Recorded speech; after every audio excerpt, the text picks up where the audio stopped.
That girl Henny, y'all gotta go to her channel. The girl Henny, do you know who she is? She a blogger or something? Yeah. Yeah. I'm just like, where did this lady come from?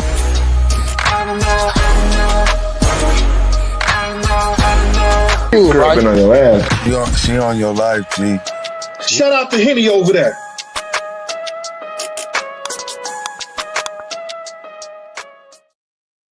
What's poppin', everybody? Welcome back to the bar. It's your favorite guys and Dr. Into That Girl Henny, and today we are going to be pouring up on Nolan Wells. So if you are new here, welcome. Please be sure to like, comment, and of course subscribe.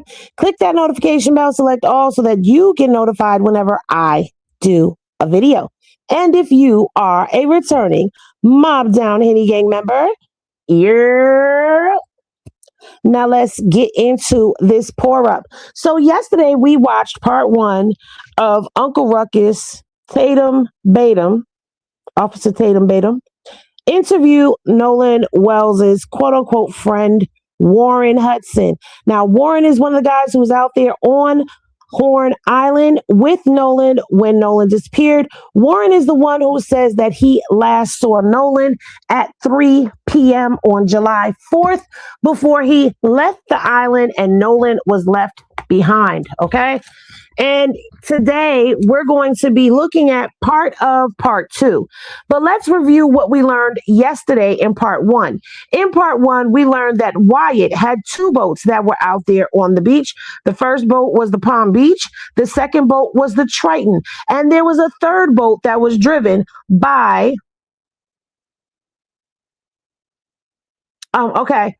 uniquely. And the third boat was driven by a friend of Warren's named Bart, and that boat was the Tide Line. All right. We learned that on those boats, they were riding and they had approximately 30 people on those boats with them. Okay. I believe we broke it down to this. The Palm Beach was carrying 4 passengers. The Triton was carrying 8 to 9 people, and we said we were going to go with 9. The Tide Line was carrying anywhere from 10 to 16 passengers on that vessel, and we said we were going to go with 16, and we were going to round that to a solid 30 people that rode out there in those 3 boats together, with Nolan being one of those 30 people. Now, we were told that the people were drinking, okay, that the 3 boats were tied together. We learned that the bow of the boat, which is the front of the boat, was at the drop-off point. Okay, it was at a drop-off point on the Tide Line. So we saw that was coming into play. Javon was also confirmed to be on the island at that time by Warren. And we also learned that there is a group chat. Now, to me, those are the most important parts that stood out to me. He did talk about how the water was clear riding out, but that the water was a bit choppy going back.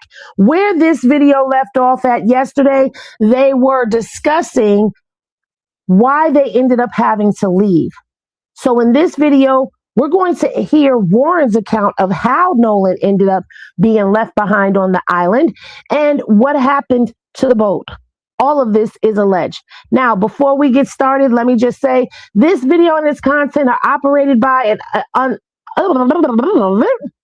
this video and its content are operated underneath the guides of the Fair Use Act. They are also protected under the Fair Use Act, as this video is being used for commentary and review, reporting, and possible criticisms, because this is a review. So YouTube and anyone who gets butthurt, do not come copyright striking my channel. Fair use, fair use, fair use. All right. So with that being said, let's get into part 2, because I'm not here for a long time, but I'm here for a good time. You hear me? Shout out to everybody who is live right now. W to the subs over on Kick, because we are live on both Kick and YouTube at this current moment. Shout out to everyone. Stay where you are. If you are where you are, get comfortable. Tell a friend, tell a friend, tell a friend that Henny's pouring up again. Let's get into it. That's pretty much why I wanted to come here and show you guys. This is what they want you to believe it was like on that day, which is a lie.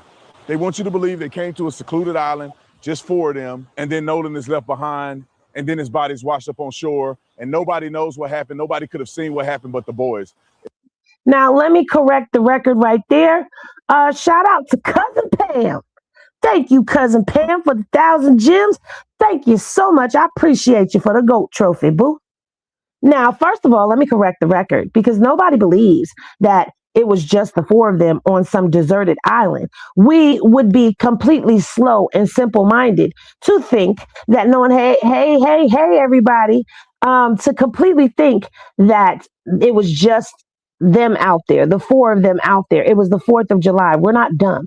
See, Batum Tatum, Uncle Ruckus, he's actually showing you what I told y'all before. They really believe that we are dumb and slow as a people. You know, melanated people, they think we're really slow. But they're actually the slow ones for thinking that we slow. Let's continue. It's a flat out lie. Is there anything that you want to say, you want people to know about this whole experience? Yeah, I mean, from someone, if someone's not from here, it's kind of hard to understand, you know, where the island drops off and how the island works. But, you know, there's plenty of people out here, especially on the 4th of July, you know, this is where people come out to celebrate. And I mean, if you fill the water, you can see right here, Brandon, where it drops off. I mean, you can see literally where it drops off. So what Warren is saying is the discoloration in the water where it gets darker, that's where the water drops off at. Now, shout out to Mysterious. Thank you for the gem. Thank you for the 10 gems. Thank you for the gold coin. Thank you. I love the coin. Thank you for the coin. What he's trying to say is the water is lighter, which I can agree. The water is lighter where you can see the sand at, right? And then it gets darker as you go out. Anyone that knows that the water is going to be darker where the drop-off point is and where it's that visible that you can see, why the hell would anyone be out there purposefully? Okay, I know that's a question that everybody has, but come on, let's call things things and these spades. All right, we're not dumb. So I mean, it goes from about waist deep water right there to neck deep, and then it drops from neck deep all the way to like 17, 20 foot. I mean, we weren't even a quarter mile off the island, and when we were leaving, and I mean, it was 30 foot of water. Yeah. So, I mean, So what he's trying to say is, because remember the positioning, let's not forget what he told us yesterday. He said the way the boats were lined up along the shoreline, there was one row that was close to the shoreline, one row behind that, and a row behind that. And they were in the 3rd row, which would put them out there by the drop-off point. Okay? He said the bow of the boat, the front of the boat, was in the drop-off point, and that the stern, which is the back of the boat, was in the waist deep section. So what he's trying to say and show you is the boat was between the light parts of the water and the dark parts of the water. I hope I explained that good. I mean, we're walking towards the east right now, but if you walk down to the west, that's where the west tip of the island is, and that's where the current picks up very, very bad. People talk about the phone situation. I want to... So the current picks up really, really bad. Let me just say this. He's not the first person. I've watched some interviews. There was a lady on ABC who said on that tip of the island, the water is rough. And if I'm not mistaken, I don't want to misquote the Cajun Navy because I don't want them coming for me. Don't tweet at me because I ain't on Twitter. Okay. And the page that I'm at on Twitter is nothing to do with this page. Anywho, I don't want them to come for me the way they came for Ben Crump yesterday. We're going to get into that later. But they did say that the water was choppy. So my question now becomes, why does anybody want to park their boat where it is choppy at? Is this a narrative that people are being paid to say out loud? Possibly, but let's continue. They're going to talk about the phones now. Because the way you articulate it, I just walked in the water with my pants. Right. I mean, they're wet. And you can tell right away that if you're hanging out in the water, it doesn't appear, in my opinion, that you would have your phone on you. Is that typical for people to have their... First of all, Batum Tatum, you are on the shoreline.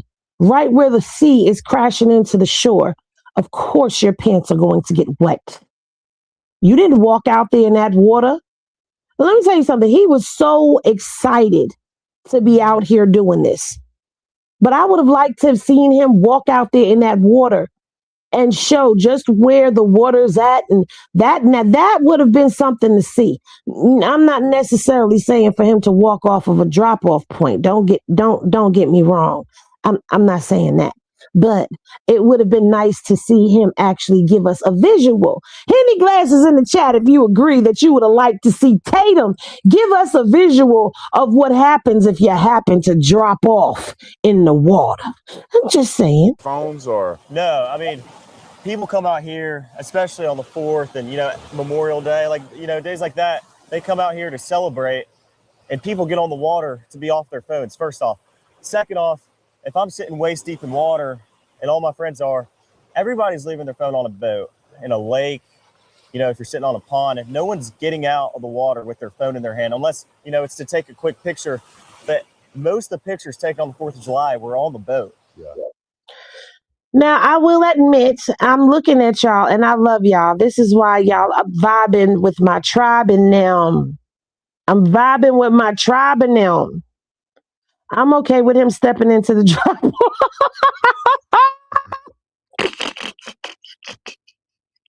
That's what I'm saying. That would have gave us a good visual, right? Now, I've said this before about the phones and the boat and the I've said this myself. And, Javon made a point of that when he spoke. But let me tell you something. Everybody is talking about the contradicting and conflicting stories. And I think that that's just coming from the online social media hype. Because what I'm noticing is all of them are pretty much saying the same thing, if not verbatim, the same thing. They're all saying we left our boats on the phone. It is common for us to leave our boats on the phone. The Cajun Navy said while they were on Nancy Grace, let me tell you, I was forced to watch Nancy Grace because the Cajun Navy confronted the whole fully clothed thing. But anyway, the Cajun Navy said the same thing. Now, remember, I told you there was no cell phone service out there. And the Cajun Navy confirmed that there is no cell phone service out there. But I really don't give a damn about whether there is cell phone service or not. What I give a damn about is how the hell did y'all leave him? And there's 29 of y'all that went out there with him. And I think that's the part that makes everybody look at this suspicious. In fact, I know that's the part that has everybody looking at this story suspicious. Had y'all not left him, had something happened where a storm kicked up and everybody got separated, that would have been something different. But the fact that 29 people that rode out on 3 boats left him on the island and nobody thought, let me shut up. Let's get through this first before I get on my soapbox, because y'all know how I do. I mean, and welcome, Stone Rock. Salt water, if you drop your phone in salt water, most of the time you're not going to get it back. Yeah. I mean, especially the water's murky right now because there's been a lot of rain. You can't see, the visibility isn't good. The water isn't clear like it was last year around this time. And, no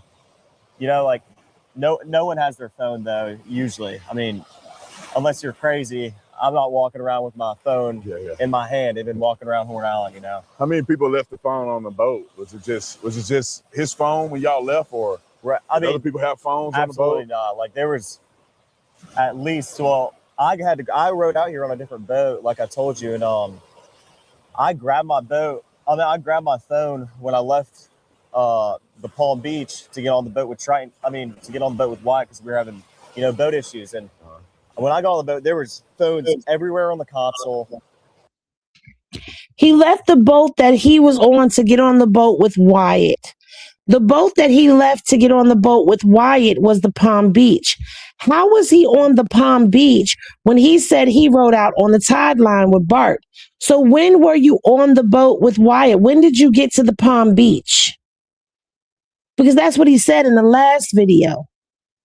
He said Nolan was on a different boat than him and that he rode out with Bart on the tide line because he asked his buddy Bart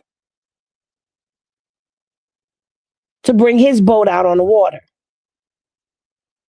So how did you end up on the Palm Beach? Just asking questions. I got questions. I mean, everywhere. Like, I mean, there was everybody's phone that was sitting around the boat was on the console. Like, we had phones that we didn't even know whose they were, you know, and people just leave their phone, especially when people are drinking and, you know, they're not in the right state of mind. A lot of people are like, oh, I'll just leave my phone and I'll get it later, you know, and that's the way it is around here. You know, you don't. Okay. Did y'all catch that? Especially when everybody's drinking, they just leave their phone. Oh, I'll just get it later. I'm not saying that it's not a possibility because, again, in the Sun Herald interview, Javon's grandmother, told us that Javon's phone was on the same boat as Nolan. And Javon did not ride out on the boat with Nolan. And Javon got his phone later. Javon retrieved his phone later. And Nolan's mom had to go look for it. Remember, we covered that. So that means that Javon's phone left the island on the boat as well. Again, these are details, but to me, minor details. And minor details do matter. But this right here, I don't give a damn about none of that shit. Okay? I want to know how you end up making it back to the mainland without Nolan. To me, I know everybody else is all up in arms and they paying attention to all of that stuff. I don't give a damn. Leave that phone on that boat if you want to. But how do you leave a whole human being? How do you leave a whole human being?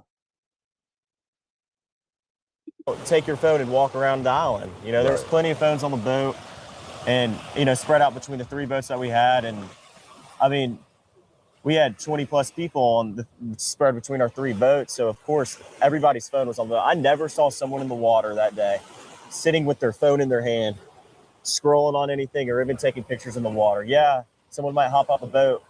You know, a lot of girls like to take pictures, you know, in the water. And so do guys, but, you know, girls want to take pictures in the water. Half a second, you might hop out the boat and be like, oh, I'm snapping this picture of myself or of someone else. But as soon as I get back in the boat, I'm putting my phone up and I'm getting back in the water and I'm hanging out with my friends. Yeah, that's just common sense, man. I mean, and describe. Here he come with his common sense. Okay. This narrative of Nolan being drunk out of his mind, we really need that toxicology report to come back because the toxicology report should tell us how much alcohol Nolan had consumed, if any at all. Is there a possibility that he may have had a drink or two? Yes, there's a possibility that he was drinking because there's a photograph of him with a can in his hand. So it's possible. But we really don't know the answer to how much he drank until we get the toxicology back. But this whole narrative of him being drunk out of his mind, I don't like the narrative. I hate this narrative.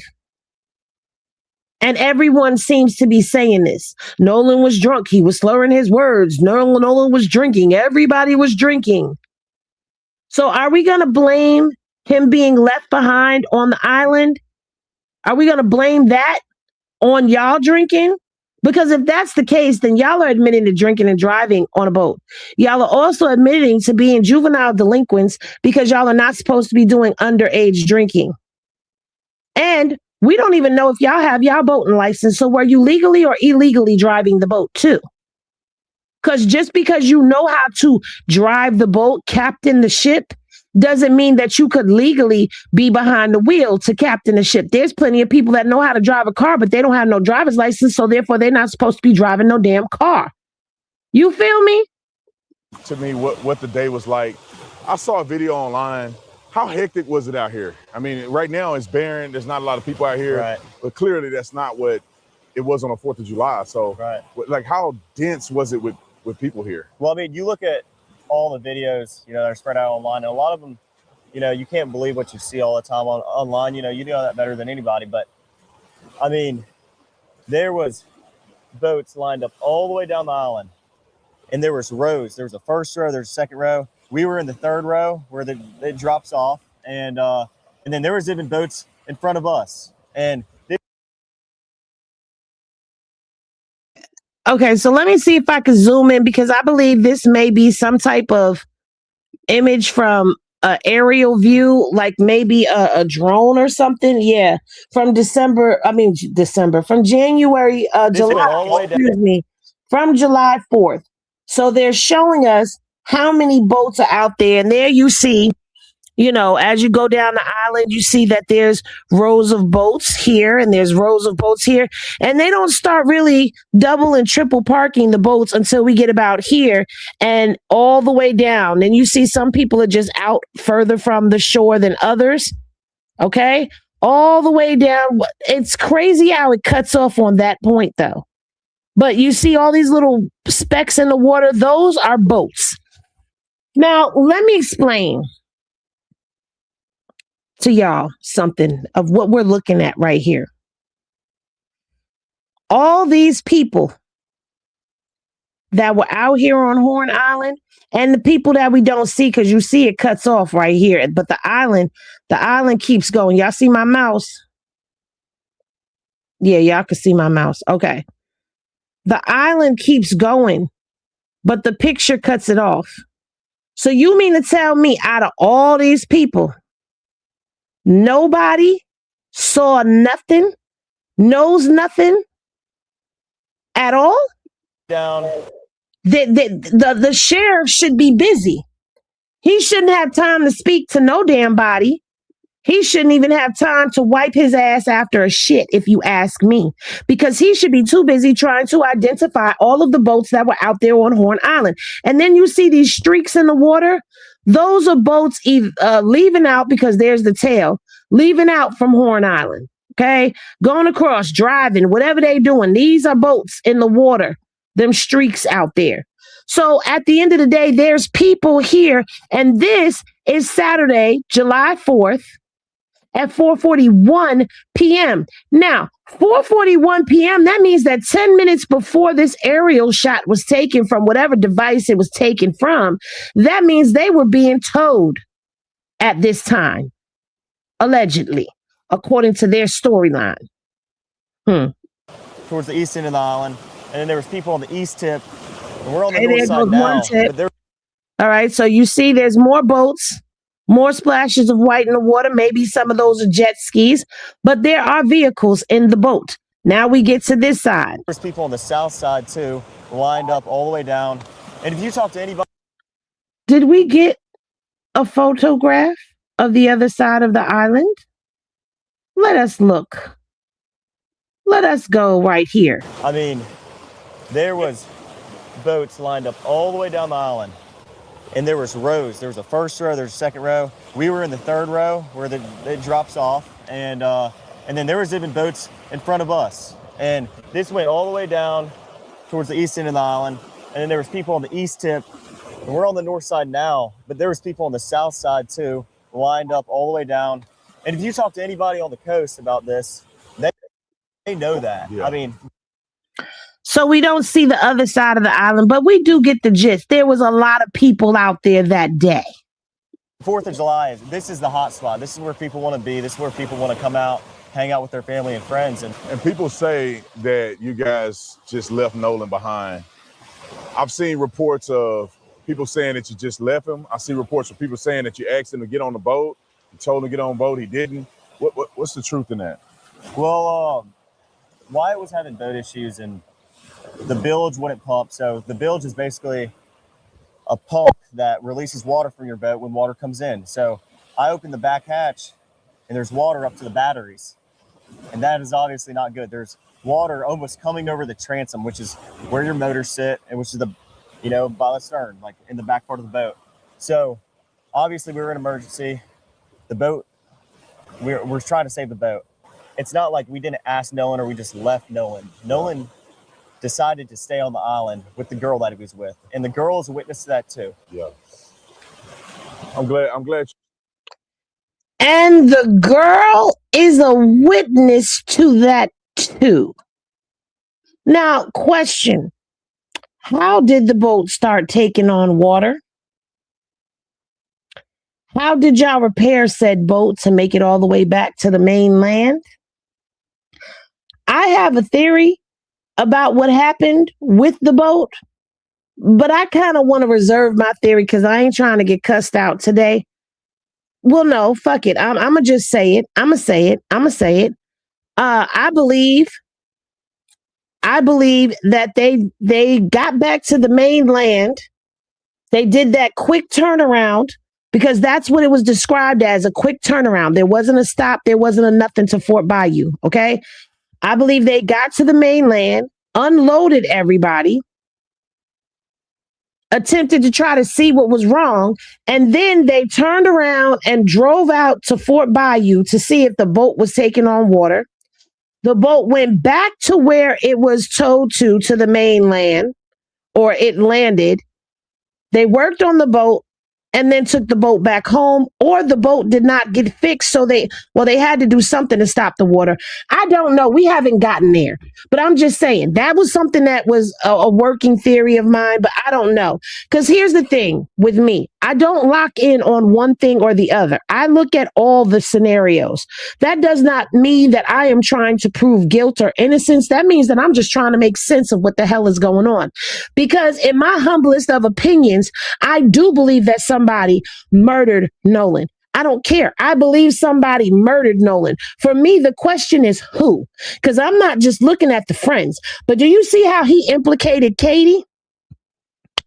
He said the girl knew that he said he was going to stay on the island. Y'all, I don't know if y'all was on my IG live, and I don't know if I said it here or not, but I came up with that theory a long time ago where I said, what if one of Katie's family members did it because she was out there talking to Nolan? And what if they invited him on the boat, making him think that everything was all good?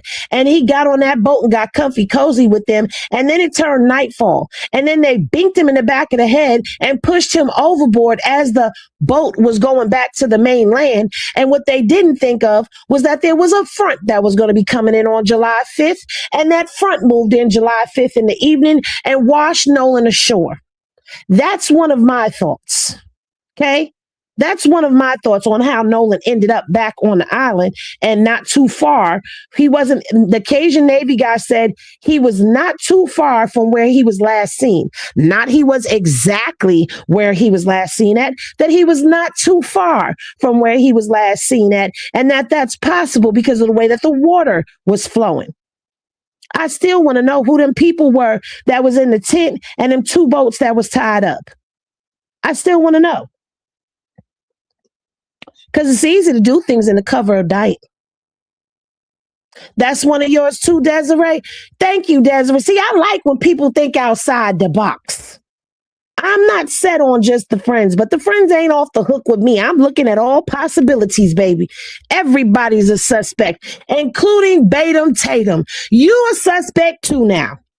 You cleared that up because I think it's important for people to have the context of like what it was on that day, what happened, what didn't happen, and the beauty of all of this is that you guys have evidence to prove that. Of course, you asked Nolan to come on and different things like that. So, but anyway, man, I appreciate you. They have evidence that they asked Nolan to come on. So where's that evidence? What I also noticed is that Batum Tatum got him some evidence of what it was like when everybody was loading up to get on the boats. Here to the right. And this is where. And let me just say to you, this is Fort Bayou that we are looking at. This is Fort Bayou. It's summertime. I have video of Fort Bayou, but it's not in the summertime. The video is not in the summertime. So this grassy marsh, whatever you want to call it, is not green in my video. It's brown, which tells you that it's like winter, fall in Mississippi with the aerial view that I have. But this is Fort Bayou. Everybody is saying that he went back to the house. The bayou is not. Matter of fact, let me go ahead and send that video to myself over here so y'all can see what the bayou looks like. Because it doesn't matter what time of season it is. You're going to see what Fort Bayou looks like.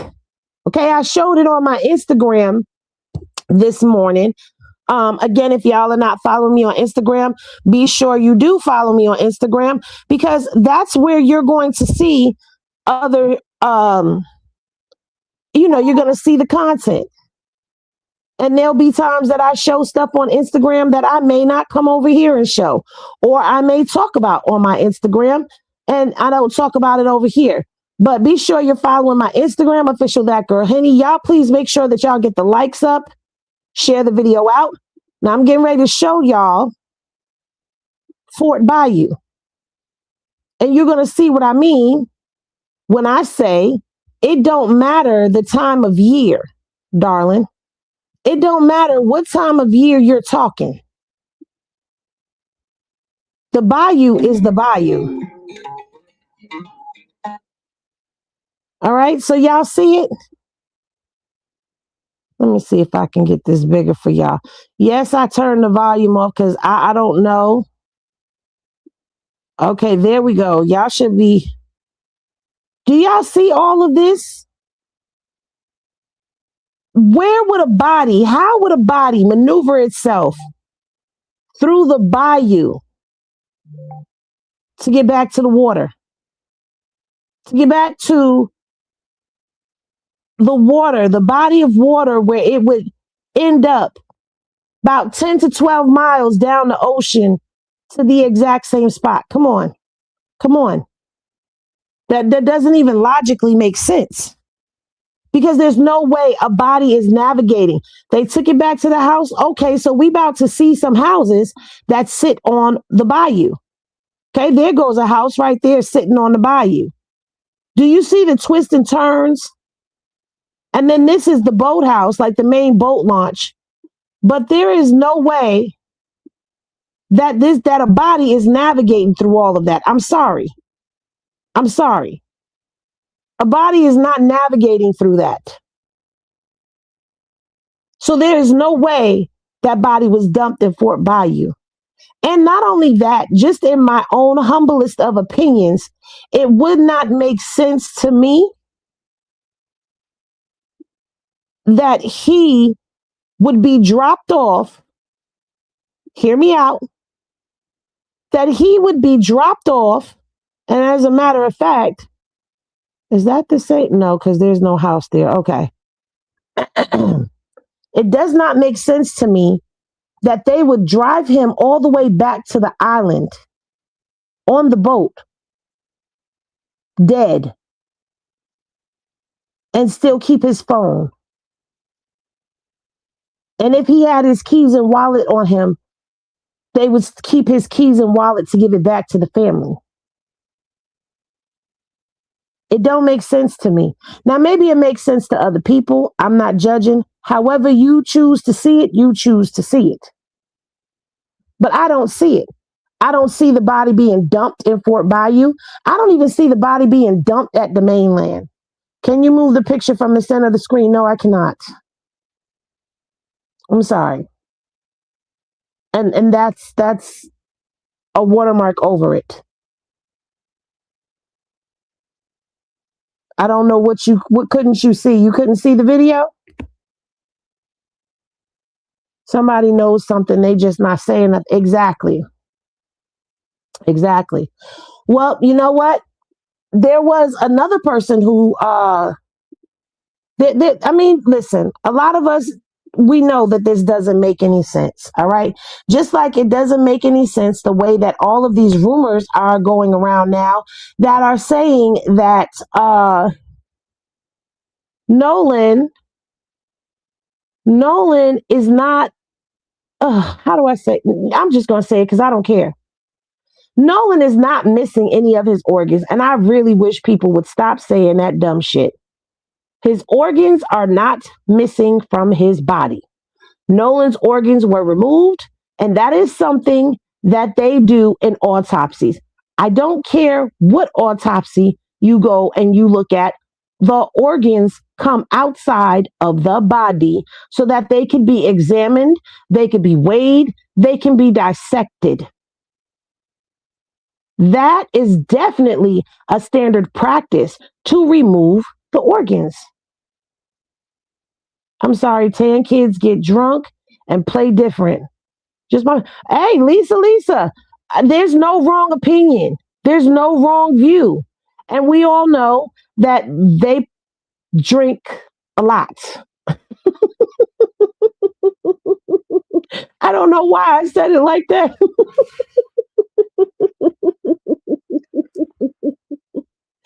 But they do. They drink a lot. Okay? They drink a hell of a lot. So there is a medical expert that was on Don Lemon yesterday, and I'm trying to find, this morning, I should say. I'm trying to find the one that I watched last night. The one that I watched last night on Don, they were going over the, see, I'm trying to find it now. Don had someone on with him yesterday. And I know this lady that I have on the screen, she caught a lot of hell from a lot of people because they did not like the things that she had to say.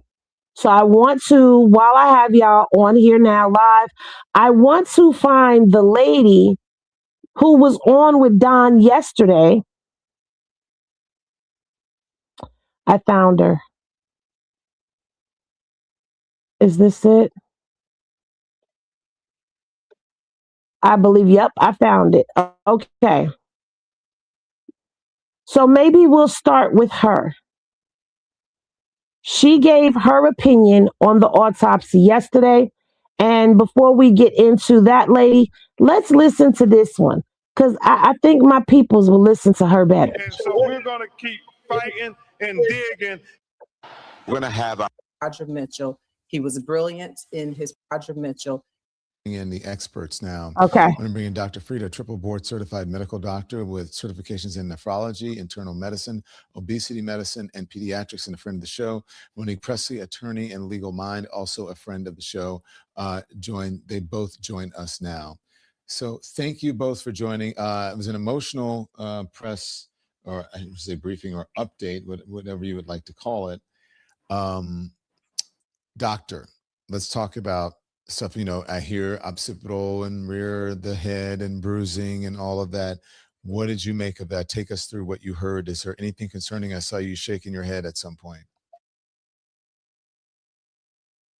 Now, before she speaks, I just want to say, a lot of us are not doctors. We're not lawyers. We're not pathologists. We're not criminologists. We're not any of these things. But what I've learned is that some things are just common sense. Even if you have a little bit of knowledge, they're just common sense. So listen to what Dr. Frida said regarding the autopsy from yesterday. At some points. Good morning. So many things are concerning. First, I want to say kudos to the medical examiner, Dr. Roger Mitchell. He was brilliant in his presentation, professional. He stuck to the facts. He did not jump to any conclusions. However, he did give explanations and differential diagnoses of what the possibilities were. He was honest about the limitations of his exam, since his was the second autopsy. Okay. He was honest about the limitations, and he was also open about the questions that were left. And so with the initial report, he shared that the cause of death, the manner of death are undetermined. These are the things that stuck out to me, Don and Monique. That lesion on the back of the head. So occipital region, yes, that's in the very back of the head. And there was a red lesion, 12 centimeters by 8 centimeters, I believe. And we don't know the cause, though he did dissect it, Dr. Mitchell did, but it makes you think of the possibilities. Could there have been blunt force trauma? Was this a bruise? Is this just a post-mortem finding, meaning did just, blood and fluid collect there after his death? There are key things he also mentioned there. He said that there was no fracture, but the most important missing information from that red lesion on the back of Nolan's head is that we don't know what the brain showed. Did he have an intracranial hemorrhage? Now, what she's saying is basically what I said yesterday. We don't know where it came from. There is no fracture to the skull. There is no hemorrhaging either. So that's why the doctor did not call it a bruise, because there was no hemorrhaging, but there is a discoloration. Now, I know that there's a lot that's being said about it, but I've read that medical report multiple times, because I kept trying to find where people kept saying the lungs and the stomach were removed. The organs were not there. They took his organs. I even had somebody saying that they took his organs and they donated them, and he's not an organ donor. I don't know where people are getting that information from, because that is not what the autopsy says. Now, yesterday, Crump was saying that there was a bruising to the brain or something on it. It's not on the brain either. It's not on the brain. It's on the back of the head. And it looks like it's on the part of the head when you lay down on your pillow, that bottom portion that's like between your ears, that's level with your eyes, that part. So we don't know where it came from. We don't know if it was post-mortem. We don't know if it happened, after death. We don't know if it came from him lying on his back. Now, let me tell you something. Nancy Grace yesterday was giving the pathologist that was there on her show a hard time because he was saying the same thing, right? And she kept saying, well, Nolan was found face down in the sand. Okay, Nolan was found face down in the sand, right? But Nolan was then what? Rolled over on his back. And from there, he stayed on his back the whole time. He was on his back on the 6th when they found him, on the 7th when the first autopsy was done, on the 10th when they received Nolan's body in DC. And it looks like he was on his back for a long time. But I'm going to let the doctor continue. Was there a trauma that caused him to bleed? And was that the cause of death? We don't know. Therefore, it's undetermined. But I do love the way Dr. Mitchell shared what he could determine, what he couldn't determine, because, again, he had the second autopsy. Someone had Nolan's body first, the Mississippi medical examiners. The other thing that was of the greatest significance to me, almost jumped out of my seat, because I'll tell you, right before coming on with you, I had a discussion with my father, Dr. Freddie McCray, who's a retired general peripheral vascular surgeon who has done autopsies, who's been in medicine for decades. And so we were just kind of chit-chatting about autopsies, the way that our father and daughter conversations go. And what I said to him, I said, I'm really curious to see that hyoid bone. And he was like, yeah, I want to see the anterior neck. Anterior means the front of this part. And so he was like, yeah, I want to see what the anterior neck showed so we can see if there's any ligatures. And so we were talking. So that was the main thing I was listening for. Okay. The anterior neck. And so to find that there was an absence of the part of Nolan's body that could have given us some of the most critical information, whether it, said that harm was done or no harm was done. I was looking to see the hyoid bone because had it been displaced, had it been broken, then that could be consistent with some type of a choking or pressure on the neck or an asphyxiation, okay? And then had the hyoid bone been completely intact, that would give us different information, extremely significant information. And I find it highly suspicious that that very critical part of the medical examination is missing. The neck is missing. Also, like I said, I want to see, are there ligature marks? Was there something around his neck? Was there bruising? All of that could have been answered by giving us the information of what's going on with the larynx, the trachea, all of the breathing apparatus in the front of the neck. It's missing. What I would like to hear from a medical expert is for them to explain how that bone is missing, right? What it means when that portion of the throat is missing, and when the pathologist did his dissection of the neck, because we keep saying neck, right? His neck was there, but it was the inside, the bones, the cartilage, all of that in his throat. You could say his throat was missing. What does that mean? Because the pathologist did a dissection of his neck and found no bruising, well, he couldn't say no fractures because of the bone structure, so it was incomplete. But he didn't find any ligature marks or any bruising on the sides of his neck either. So what does that mean? What does that mean? Is it just like all of the pressure would be right there in the front? Would there not be any signs of anything on the side that could have been overlooked just in case? Like, I'm just asking, like, what does that mean? And she mentioned asphyxia. So again, these are questions that we have. And Mississippi, yes, they do have some splaining to do, because did you guys find it? What made you hone in on that and keep it for alleged additional investigation? And I'm saying alleged additional investigation because that is what was said on the second autopsy, that it's common practice for it to be removed, and that it was held more than likely for, and I'm paraphrasing this part, but more than likely for additional investigation. So what was the conclusion? This is why we need Mississippi's autopsy, and they need to stop playing. We need answers. Yes, This we is do. suspicious. And the lungs. From the very beginning, we had the officer saying, oh yeah, it looks like it was a drowning. It looks like it was a drowning. We should have been able to find the information, because had there been a drowning, there would have been evidence of fluid water going into that anterior neck we're missing and going into the lungs, a water-filled lungs. However, had Nolan already been deceased before his body hit the water, that epiglottis, that connection between the throat and the lungs would have been closed, and his lungs would not have been filled with water. And so we need to know what the lungs show. And a medical examiner, a pathologist, will be able to tell the difference between, say, drug overdose, which, you hear all kinds of internet sleuths talk about. We would have been able to tell the difference.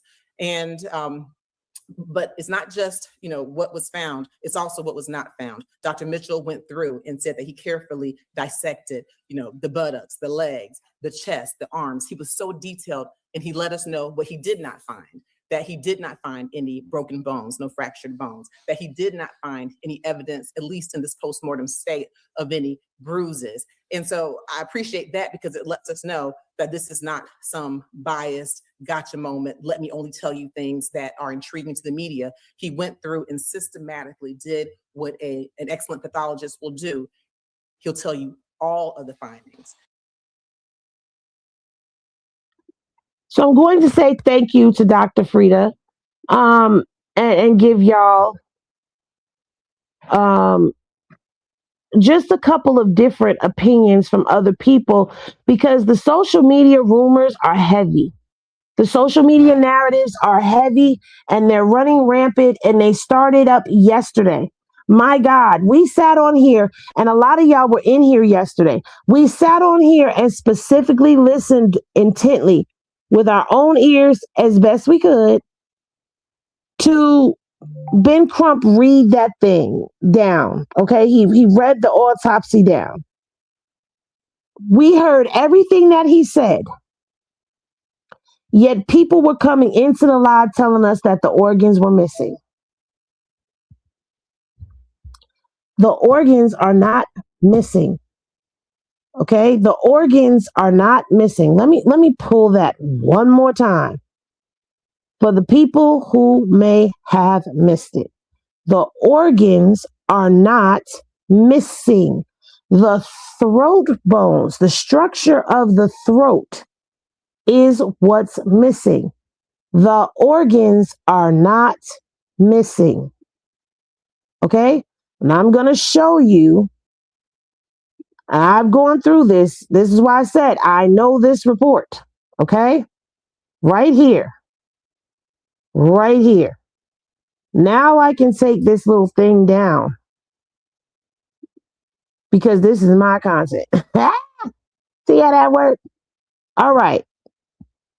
Where it is highlighted. All right. You have the Y-shaped incision of the anterior torso, which tells you how the incision was made onto the body. The organs removed.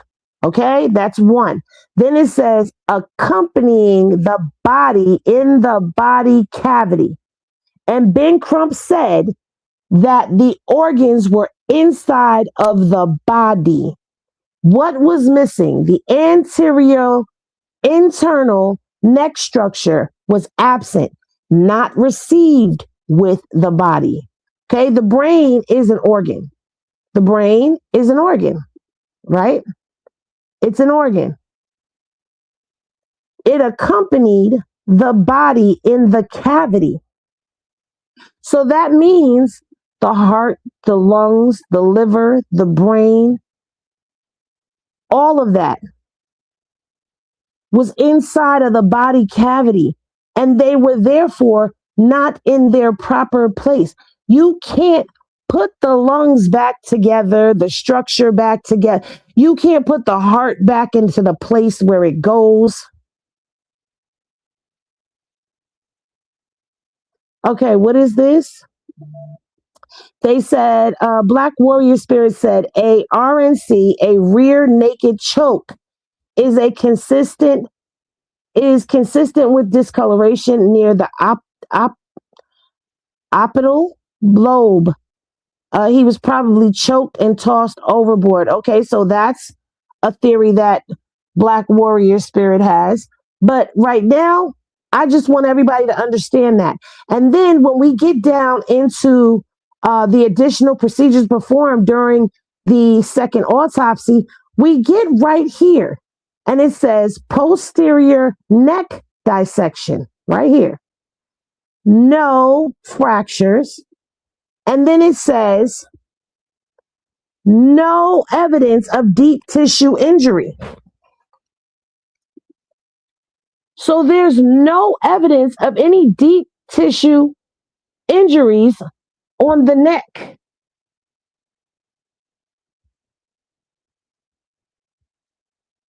No fingerprints, no rope prints, no none of that from what they see on the neck. And I would also think to myself that they made an incision to take the internal parts of the throat out, and that the throat would then still be there.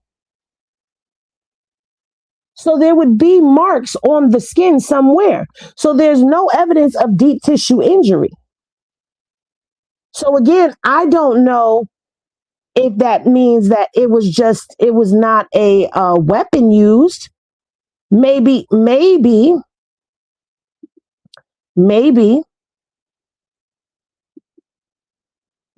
it was I guess, is that called a manual when it's done by hand? So maybe a weapon wasn't used and it was done by, I don't know. All right. It's not in medical. This lady right here. Is this lady's name? Is this, uh-oh.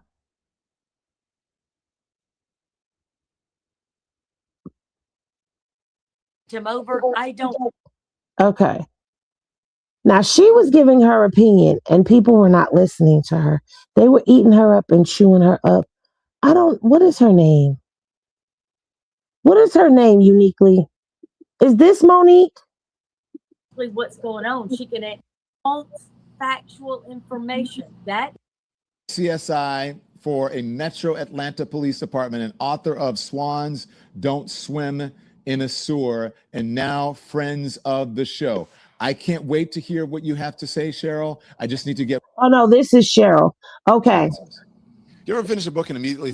Yeah, Cheryl was getting ate up. All right. So spots of white on the eye, under the eyelids, subconjunctival hemorrhaging, which the autopsy didn't find.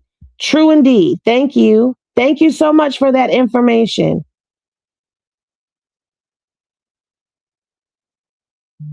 Okay. All right. So, and that was another thing. You're not the first person to say something about the eyes, that you would have been able to tell if he was strangled by the eyes as well.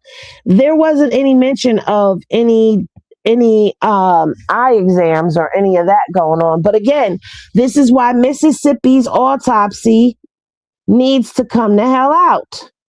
All right, I'm trying to give her a chance to get to a good spot before we get into it. Why are you talking? Why are you talking? Yes.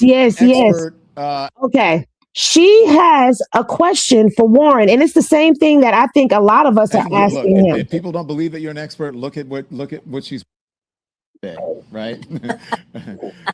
Cheryl, you were shaking your head as I came to you. What? Oh, my friend. You know, Don, you and I have been around a long time. Mm-hmm. We have worked things together. Here's what I don't understand. What you just played for me. Isn't that child's mama a lawyer or a judge? Don't they know they're going to be sued? Why are you talking? Why are you talking to anybody that's not law enforcement? And this is what I had wondered to myself when Warren sat down with Batum Tatum, Uncle Ruckus. Why are you saying anything publicly? Now, granted, it's been alleged that he has spoken to the police department already, and he's given his statements and he's cooperated. Whether that is true or not remains to be revealed. However, you're sitting up here and you're giving whole testimonies in an interview. Why are you running your mouth? Where is your lawyer? Did your lawyer approve this?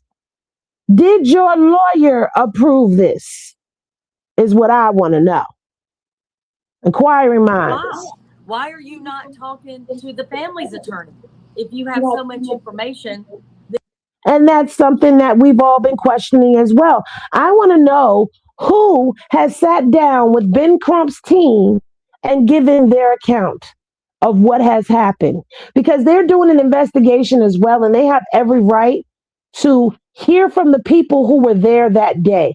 Also, while we're on the topic of hearing from the people who were there that day, I said this yesterday, I'm going to say it again. Stop asking why them boys did not go to that funeral. Because at the end of the day, if they would have showed up to that funeral, everybody would have drugged for filth, and you know it.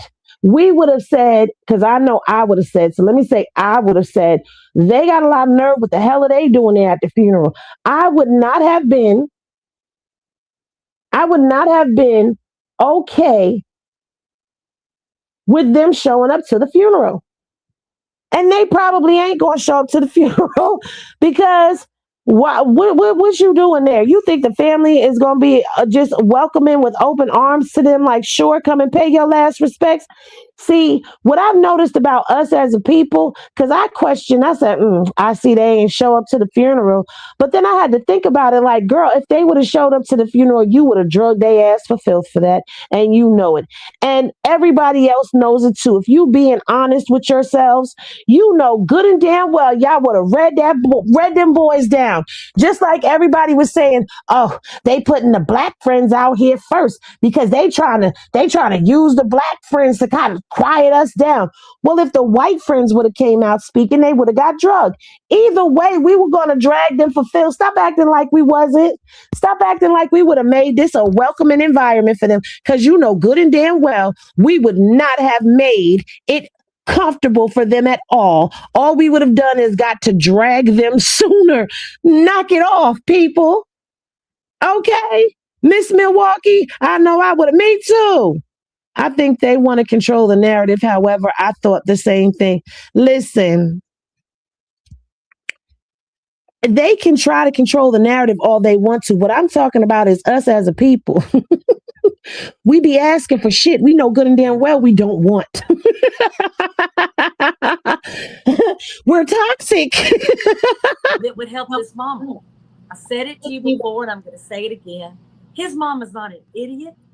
She wants factual information. That is what she deserves. Don, I'm going to tell you something. That is the only thing that is going to give her any relief of this horrific nightmare she's living. What did she get yesterday? Undetermined? Horrible. Horrible. She got information that people don't understand. The organs are missing. Why did they keep the neck? I mean, all of these things, somebody needs to sit down with her and explain exactly what goes on during an autopsy.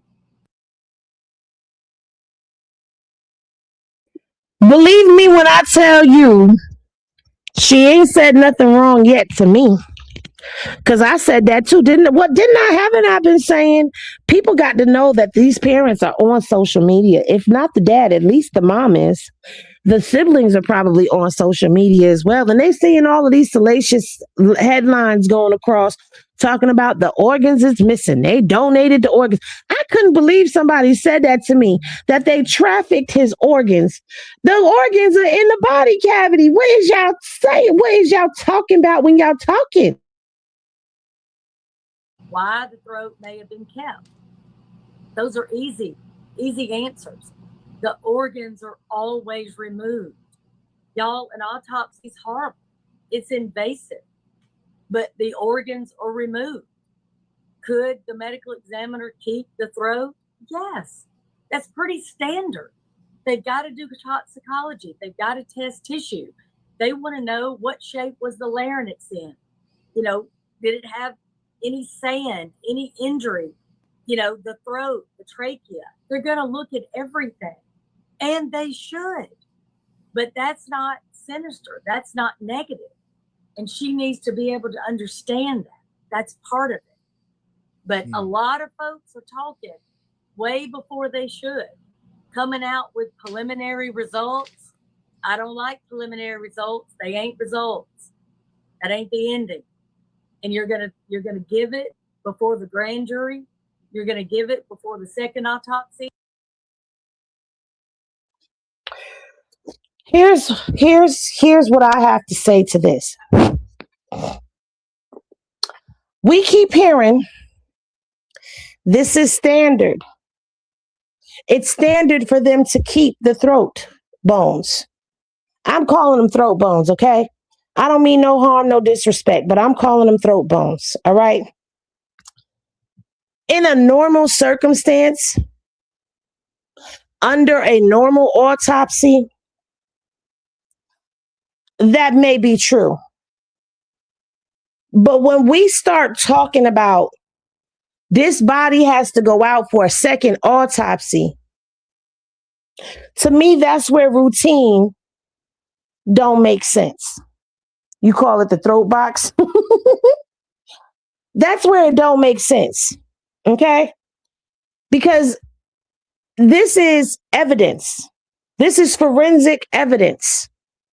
And what could be a murder investigation, which I think it is a murder investigation. I just want to say that. Personally, that's my opinion. That normalcy goes out the fucking window. You don't get to say, I claim jurisdiction over the throat bones because I'm the first medical examiner who examined him.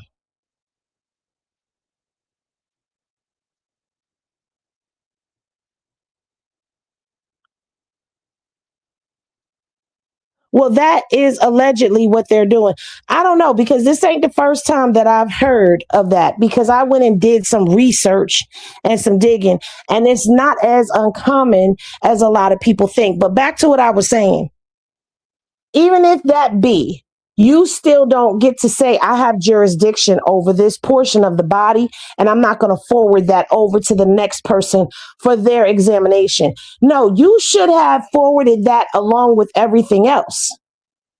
You see what I'm saying? Because this is not just a regular autopsy where one pathologist is looking at the body. You know somebody's coming behind you. So what you keeping it for? If we are just conspiracy theorying, hear me out. If we are just being a bunch of conspiracy theorists and it's not what we think it is, and it's not what it looks like, and it's not all of those things, then why the fuck would you keep it? Why would you keep? Wouldn't you think that next examiner who's examining this body for the family, this is the family's autopsy. You don't get to keep that. And it's a vital piece of information that will let us know whether he drowned or didn't drown, whether he was strangled, hung, sorry to say it like that, or not. So while everyone keeps saying this is normal, in a normal situation, okay, it's normal procedure. But when you're passing the body along, that's not normal. That's cover up to me.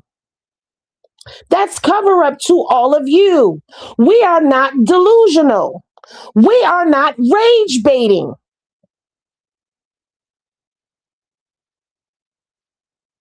We are calling that thing a thing. And Mississippi, let me tell you something. I said this earlier too. What this second autopsy did, and I said this last night on the live with Dogface, what this second pathologist did was gave us a blueprint into something that we can look for ourselves. You want to know what that pathologist gave us? Hold on, let me show you what the pathologist gave us, because the pathologist gave us a solid roadmap. Okay, let's scroll all the way down here to the bottom of this right here. You see this section I have highlighted in red? This is what we need to be looking for when Mississippi drops their autopsy. Number one, what were the circumstances that led to Nolan Xavier Wells entering into the water? We need to know how he entered that water. Was he alive or not? Forced or not? What was the body position when found? Well, let's see. Number two has been answered for us because we've been told that he was found face down with his face partially in the sand. So that's the positioning that the body was found, that we found out through national internet syndicated and internationally syndicated podcasts. We found out that's the position the body was in. We need to be looking for the answer of, was there water in the airway? Because this pathologist was not able to determine whether or not there was water in the airway or in the lungs, because there had already been an autopsy performed and the airway and the lungs and the stomach had already been dissected. So there was no way that he was able to figure out any of that information. How do you know that, Henny? From this section right here. Because the initial autopsy rightfully removed and dissected each organ, there are additional limitations inherent in the second autopsy of Nolan Wells. And he goes on to say the limitations was that the inability to directly observe the airway and lungs for water. So he could not see if there was water in the lungs or the airway because of the initial autopsy already being performed where they dissected it. Okay? And he couldn't directly observe the stomach for gastric contents because it had already been removed and dissected. So the contents of the airway and the lungs were gone. The content of the stomach was gone. And the fact that the throat bones, the throat structure is missing, you cannot tell if there was a drowning or not. Because the vital information, the parts, the organs that were needed were either A, missing, being the throat pieces, or B, they had already been dissected. So with them being dissected on the 6th and them getting the body on the 10th, for 4 days, that body was out. It was in a bag, true indeed, but you think there's still going to be water in the lungs, in the airway, and the contents of the stomach. They weren't forwarded over. So therefore, he could not complete an examination to come to a determination as to whether or not there was water in any of those places. So that's why this neck bone part is being missing is so imperative. That's why the throat structure should have been there. Because he would have been able to tell. So when we call bullshit, we calling bullshit. Yeah, black people, we right. Yeah, my people, you right. Yeah, everybody that's calling foul, you right. But where you're wrong at is saying that the lungs wasn't there because I just showed you the lungs was there. I just showed you the airway was there. I just showed you the stomach was there. And I just explained to you exactly what this pathologist said in his report that limited him from being able to determine those things. So he's telling us down here with these 7 questions, these are the things we need to be looking for. So we stopped at, was there water in the airway? The 4th is there any evidence of injury in the interior neck structure? The neck structure is missing. So we need to be looking for that information. We need to know if there was any evidence of intracranial hemorrhaging. Was there bleeding on the brain? Cranial is the head. Was there any bleeding on the head? Any bleeding of the brain? Okay. What was the composition of the stomach contents? Was there food in the stomach? Was there water in the stomach? Was there alcohol in the stomach? What was in his stomach that hadn't been digested already? And finally, what are the toxicology report findings? This is what we need to be focused on when Mississippi drops theirs. When they drop their reports, this pathologist said those are the 7 questions people need to be looking for. Because those are the following questions that were outstanding. So, yeah. Okay. So he gave us breadcrumbs. Now we need to be looking for that. All right. Is also, put out there. We need to get these 2 things on the same page, and we need to wait. As hard as that is, but there's still photographs coming in. There's still potential video out there. There's maybe a witness or 2 that hadn't come forward yet that needs to. And all of this takes time, which is unfortunate. But, I can't do anything, Don, but think of Nolan's mama. Every time you see her, you are actively watching grief on display. She is gutted. She is exhausted. She is leaning on everybody she can. But she needs somebody to sit down with her and say, these are the facts we have. This is what we know right now, factually only. And then we have to wait. Cheryl, who should sit down and explain it to us? Should it be the coroner who did the first one? Should it be investigators? Should it be her own? Because I think you would need the people who are doing it to explain it to you rather than have your attorney or your counsel explain it to you. I'm for a group. Okay. I think if she had her own people, their people, and then some outside people, get somebody like Dr. Priya Banerjee that ain't in the fight, no skin in the game, but she can explain exactly what's going on. She can answer every single question. What can we learn from the trachea? How long does toxicology normally last? What organ is removed at what time? How long do you keep them? All of those things, somebody can legitimately explain to her carefully and lovingly, and again, with all the grace she deserves. This is a smart, capable, dedicated woman. But right now, you are giving her so much information when she's in a state of grief. It has got to be impossible to understand.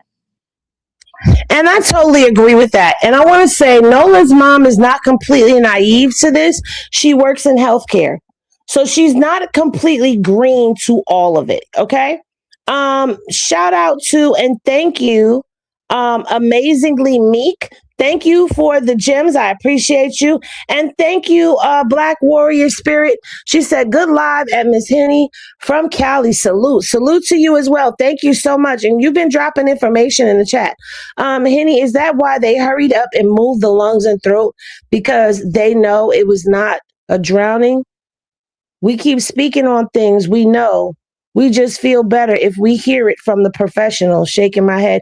I'm not a professional, number one. I'm not a professional. I am just a woman on the internet who enjoys talking to people and sharing my thoughts and opinions with them. And, things that I learn, I like sharing along. But I will say that I believe them keeping the neck structure is definitely, it's looking very cover-up-ish to me. I don't care how much we keep hearing that it is standard, that it's something that is routinely done, that it happens in normal circumstances, because as I just explained, this is not normal. When you have a body going to a second pathologist for a second autopsy, you need to make sure that you are sending everything. Why wouldn't you send everything?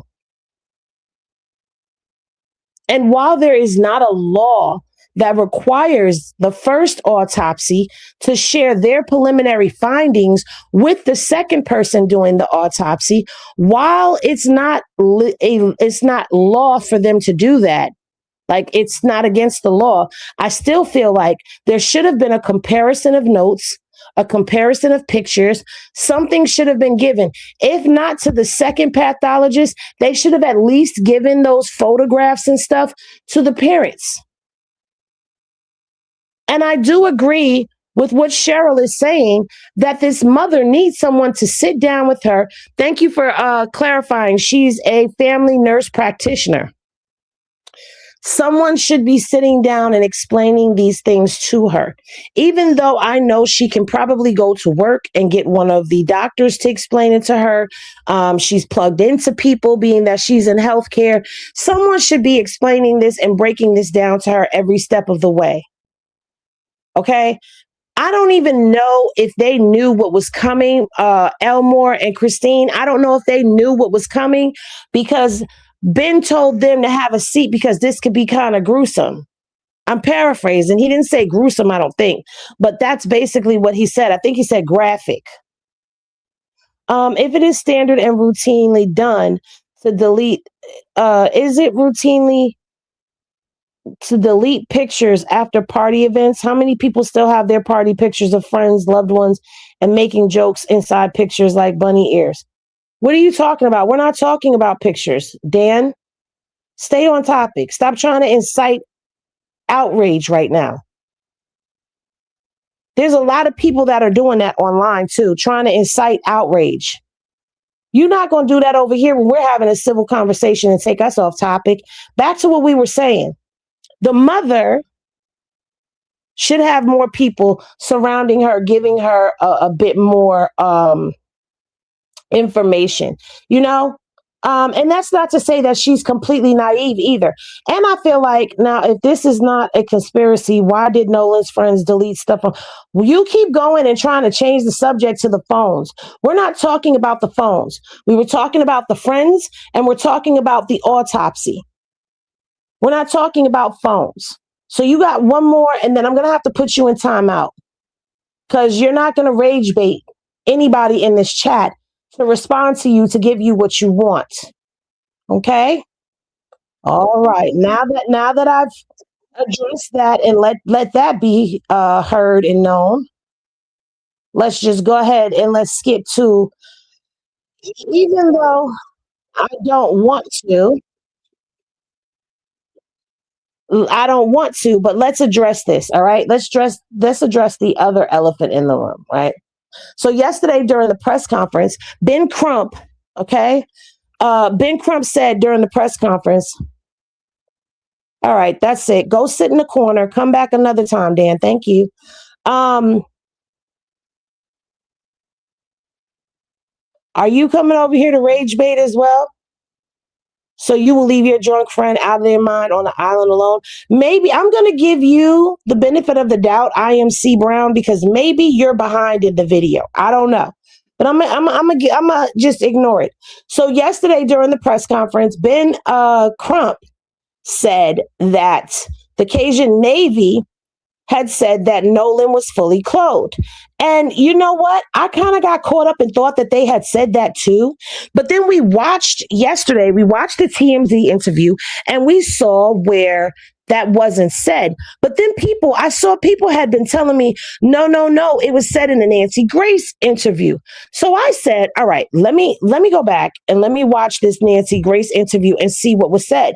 So I went back and I listened to Nancy Grace, and the guy never said that he was fully clothed.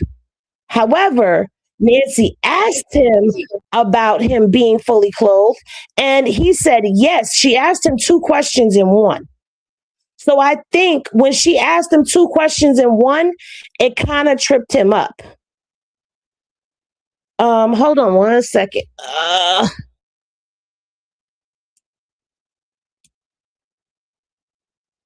Okay.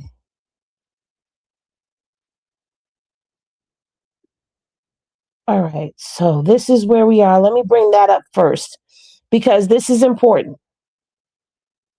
It's important to where we're going. It's mad people saying he changed his clothes and shit. Listen. Nolan was face down, still fully clothed on the beach. Is that correct?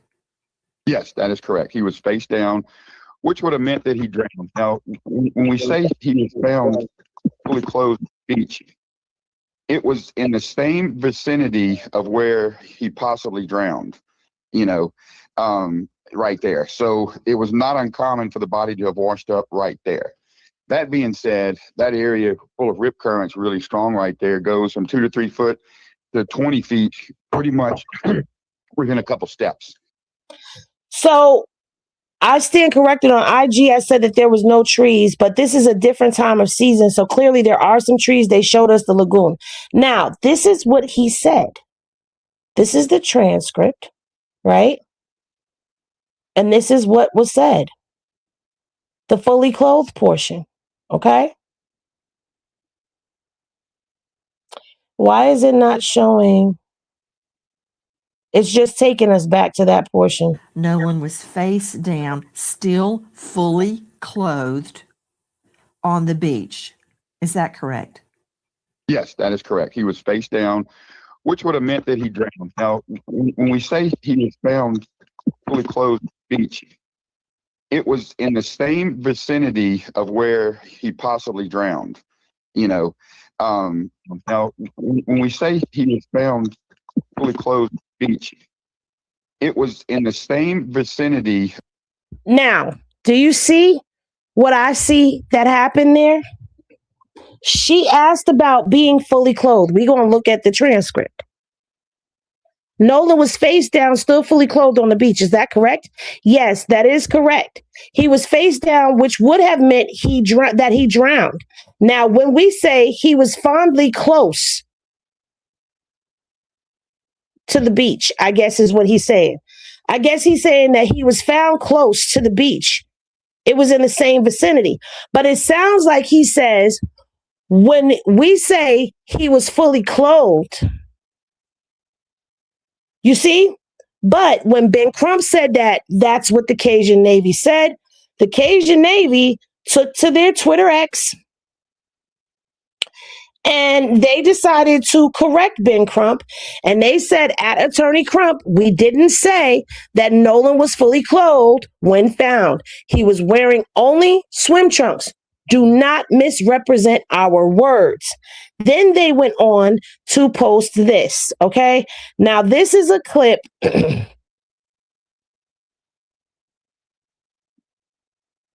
from last night, okay, or yesterday. And it says, the fact that some people misinterpreted what fully clothed means is irrelevant at this point. Nolan Wells was discovered wearing only, I'm still on that one. Let me get you over here with me, all right? Nolan Wells was found wearing only the swim trunks he was photographed in the day he went missing. The real issue is that Attorney Crump falsely stated during his press conference that the United Cajun Navy told Nolan's family that he was found fully clothed, and then went on further to invent a story about him wearing a shirt. None of this is true, and at no time did we ever discuss what we witnessed during the recovery with his family. We understand that controversy drives likes and clicks, but people need to keep their eyes on the ball. Misinformation has harmed this investigation and community of Ocean Springs, Mississippi. We will continue to call out misinformation when we see it and correct it with facts. At Nancy Grace. Brian Trasher, Vice President, United Cajun Navy. The Navy participated in the search, and I got to clear up that whole thing about fully clothed with you. That said, isn't it true? And I'm looking at the picture on my phone that I got from an undisclosed source. I'm looking at Nolan's body on the beach. We are not showing it. He's face down, isn't he? Yes. That's correct. Yeah, he was when we flew Okay, I'm over. going to come back to you about the clothing. First of all, before they continue on, let me tell you where I have a problem. Not only do I have a problem with Nancy Grace covering this case, period. Like, I'm not cheering her on. I'm happy that there's more eyes being placed on this case and the discrepancies are being pointed out and all of that. I'm real happy that she's doing that, but she is also a person that fans social media narratives. When they go the way that she wants them to, she will have people on her platform that are known to lie, known to twist stories and facts, all for salaciousness and for clicks, likes, and views. Okay? They are emotional grifters. They are people that like to play on your emotions and get you going because they know the more you get the people going, the more they're likely to click in and watch because it gives an endorphin high. People don't like to deal with facts. But when it came down to the Carmelo Anthony trial, which was just not too long ago, Nancy Grace drug Carmelo and his family and has never covered his motion for a new trial. She's never covered Mike Howard's affidavit. She's never covered the motion to recuse. She's never covered the partial transcript where it shows the conversation that was had in closed court while the public and the media were outside wondering what was going on and why they were on an extended lunch. She has never gone back and retracted her statements, and therefore I am not on the yay, hoorah, Nancy is here train. I am not. And you can't make me. All right? I don't like the way she talks to people on her platform either. But my problem is, why does she have a picture of Nolan Wells' body on the beach, face down in the sand? Why does she have that photograph? That photograph should be a part of evidence. That should have been a crime scene photo. Why does Nancy Grace have that photograph? Is anybody else wondering that, or is everybody still, yay, Nancy's covering the case?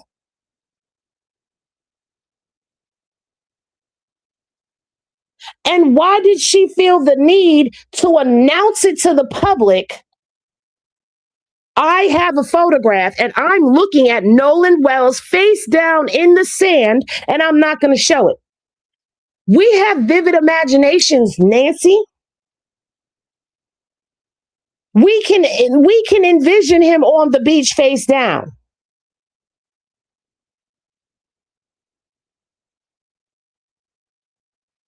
But you just announced to the world that you have a source that's leaking evidence, leaking parts of the case to you. You don't have to say who it is. But you have that photograph, and that don't sit right with me at all. But she's addressing the whole clothing thing with him. So let's hear what he say. Yeah. What? Repeat. No, I said when we observed him from the air, yeah, he was face down and he was wearing swim trunks and only swim trunks. I think that the term fully clothed just got taken out of context. Well, when you look at the body from high up, it appears at first like he had on a shirt with swim trunks, but he does not have on a shirt. He only has on swim trunks. That's a whole peripheral issue. Yes, the Cajun Navy guy was getting spicy with Nancy, and I loved it. Okay. I like when people push back on her because she's pretty much a bully on her platform. But that's neither here nor there. You run your platform how you run your platform. You're a very controversial figure, but I do agree. Stick to Casey Anthony, the wrong Anthony. Okay. I agree with you. I don't check for Nancy. When she dissed Carmelo Anthony, she is evil. Yes, exactly. Somebody is sending out information to interviewers that rage bait. Yes, Nancy shouldn't have any photos of Nolan's body. I wish no one would pay her attention to.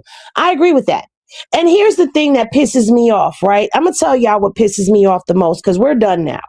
We're done for the day. I said I wasn't going to go longer than an hour and a half because I feel like things get missing when we start doing these 3 and 4 hour lives. I feel like things get missing in translation and people don't really get what they need to get because a lot of people don't sit for 4 hour lives. So let me just say this.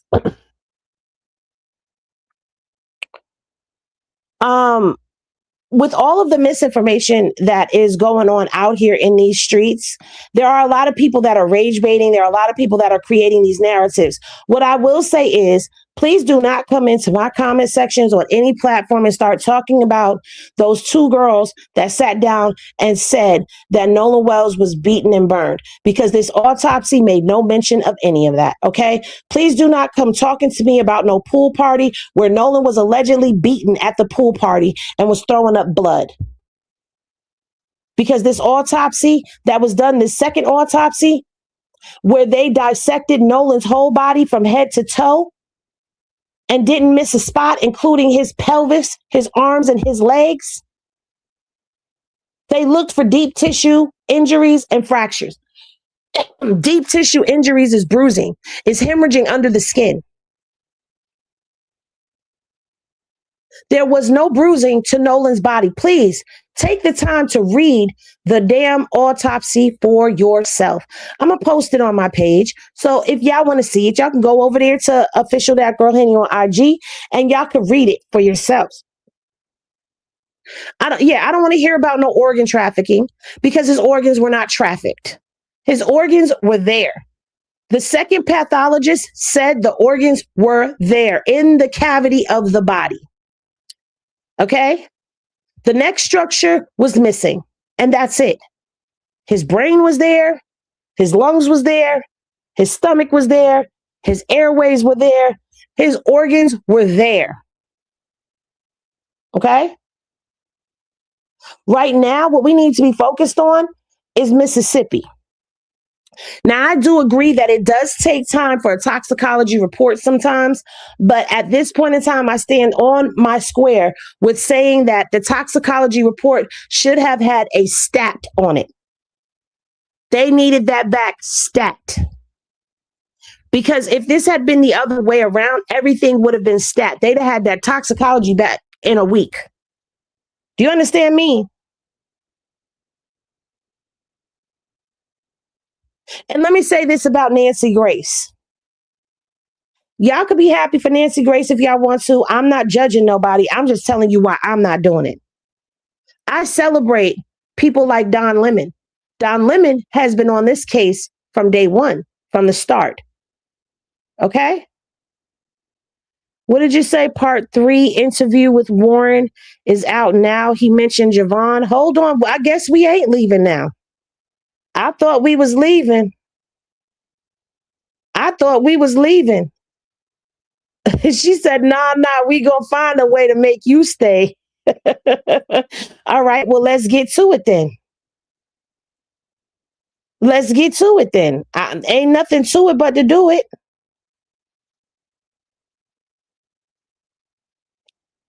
Ain't nothing to it but to do it. Now, hold on. Let's get to it. I got to find it first. Hold on. But yeah, I choose to celebrate and show people like Don Lemon on my channel. If he, as long as he allows it, I will play Don Lemon. And he's talking about having Nancy over there on his show. I mean, I know she don't think she's going to run all over Don. All right, so let's get to the part 3 of it all. Since we've already watched part 1 and 2, we might as well go ahead and conclude it with 3. Exclusive. No, I'm playing. Wait, I got to plug in. Okay, there we go. Let's get into this part 3 so we don't have to deal with Officer Tatum, Batum, Uncle Ruckus no more. And if you don't know who Uncle Ruckus is, then shame on you, because Uncle Ruckus is from the Boondocks, honey. You know, the one who was singing, "Don't trust them new niggas over there. No, don't trust this nigga right here." Let me stop because he could strike my channel. All right, so let's get into it, y'all. We watching this together for the first time. Y'all heard me. All right. Clear with this one thing, because I know you mentioned before, is there any chance or any knowledge that you have that anybody deleted stuff from his phone? Hold on. I mean, Nolan was like a brother to me. Nolan lit up every room he walked in. 4th of July. Hold up. I know we not starting off like that. You gonna ask him if he has any knowledge of anybody deleting stuff out of Nolan's phone? Come on, bruh. Like he's gonna tell you that. You think y'all just that cool? That buddy that he just gonna tell you? Oh yeah, by the way, Eric and Jax, they was deleting stuff out of their phones, and my mom said, let's delete stuff. July, everybody was out there. Nolan rode out on the Triton, and then we had a Palm Beach, 18 Palm Beach. There was 4 guys on that. The rest of the group, which was ranged from maybe 10 to 15 or 16. Okay, so let me answer this, G Status. Nobody is saying that people were watching him the whole time. But how can you be somewhere where there is a whole slew of people and nobody see nothing? If you've ever been to Times Square, you mean to tell me something could happen to somebody in Times Square and nobody saw nothing? If somebody gets snatched up, you think somebody didn't see something, didn't notice a car speeding away, didn't hear somebody scream for help, didn't see somebody get grabbed and thought nothing of it? It's not just the friends, it's everybody on that island. Expand your palette, baby. People on my buddy's Tide line. Yeah, so y'all pretty much having a good time. And then you guys get ready to leave prematurely. Right. And like, what? Explain that, because you guys got there around 10. Yeah. It's now 4:30. Right. People are still out there partying and Right. they're having a good time, but something happened to where it necessitated you guys to get the boat up and running. Can you explain that? Yeah. So I had a girl come up to me and say, "Hey, your brother just got in a fight." And obviously I have a younger brother, and that's who she was talking about. And I was freaked out. So I walked over to the beach, and I didn't walk over. I ran over. I made a beeline. I didn't talk to anybody, put my drink down and walked over there. And my brother was kind of angry, and, there was a lot going on, but someone was getting pulled away. I don't know who it was. And my brother was like, "Oh, I just got in a fight, and this guy punched me in the face," and I punched him right back. The plot thickens. Could this friend, or could this person that Wyatt's brother was fighting with, could that have been Trayston?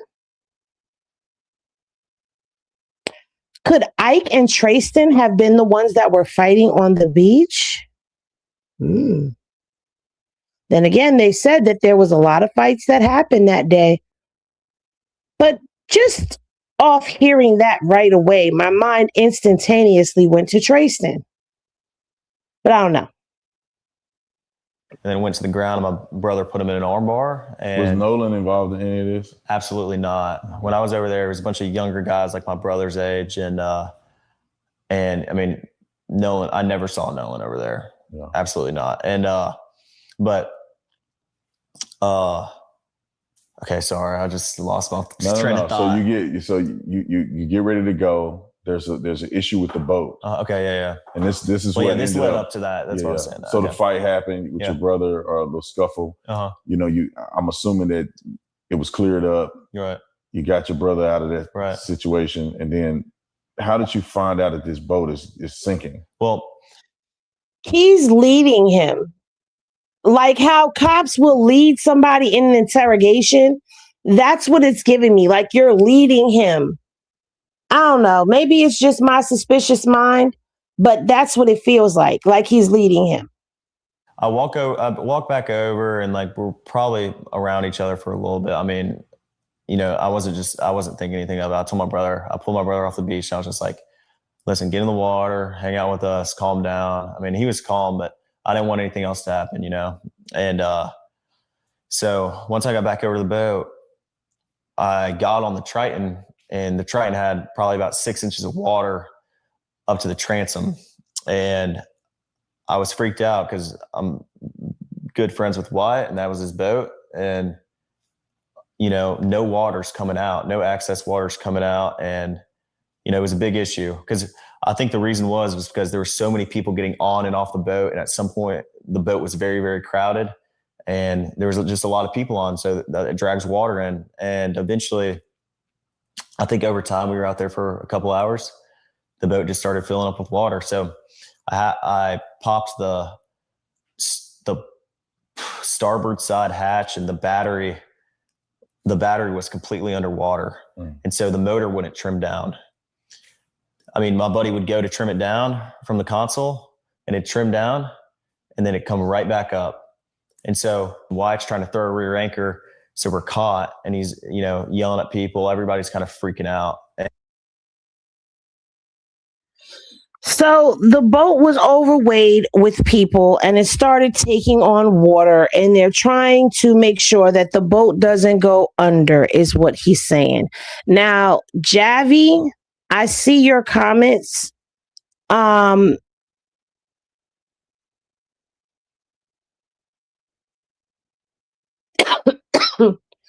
Obviously, you're one of those people who are pocket watching. But we're talking about Wyatt in the boat, so stay on topic. Thank you.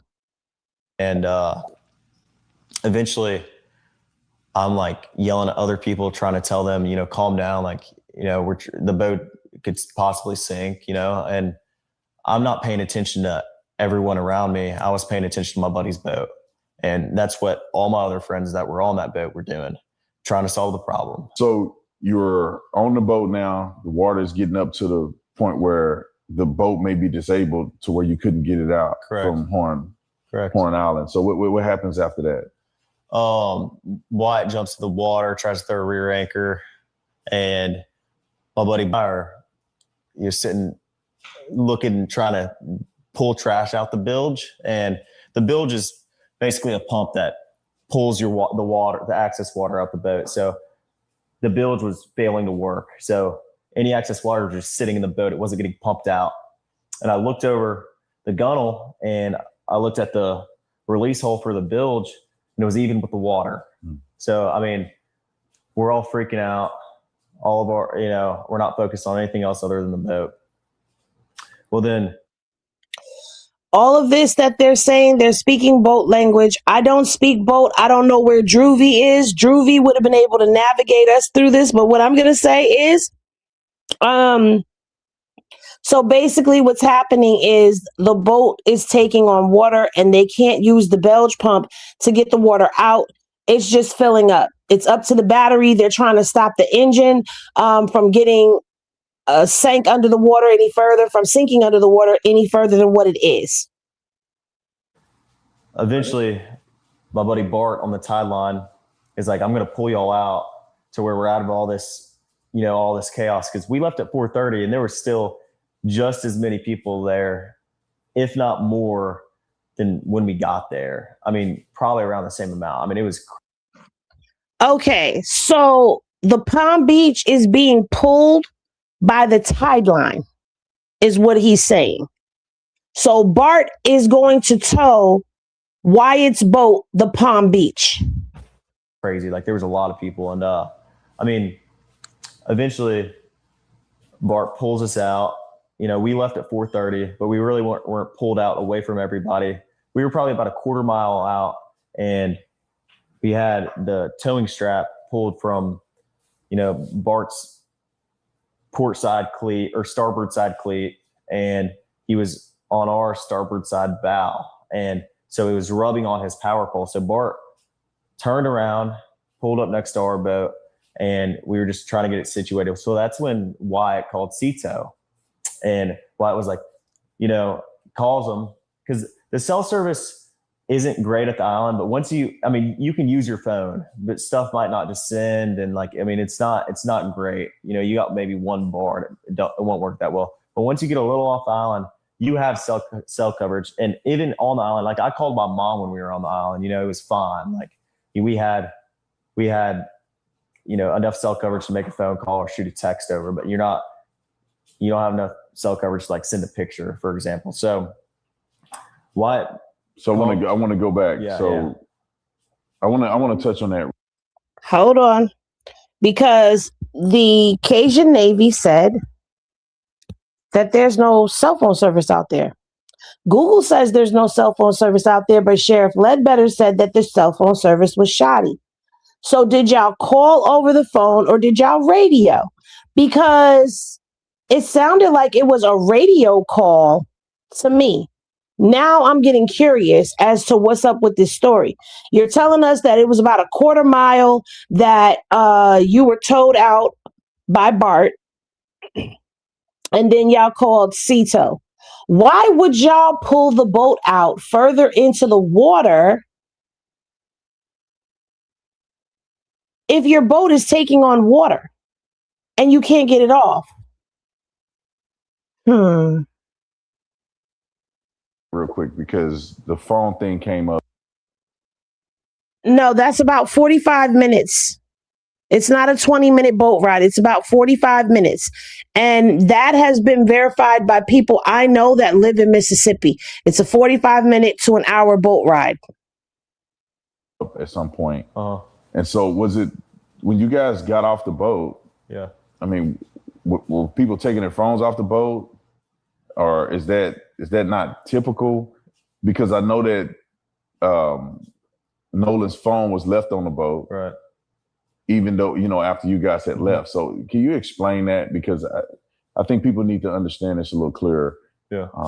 Was it typical for people to have their phones left on boats, or did they keep their phones in the water? Yeah. I mean, everybody kind of goes out to the island to get away from, you know, their phones and everything else. I know I got on the boat to get away from, you know, just the regular world. And no, when you're waist deep in water, no one's carrying their phone in their hand, especially at Horn Island. The water has been very, very murky because of the rain. And when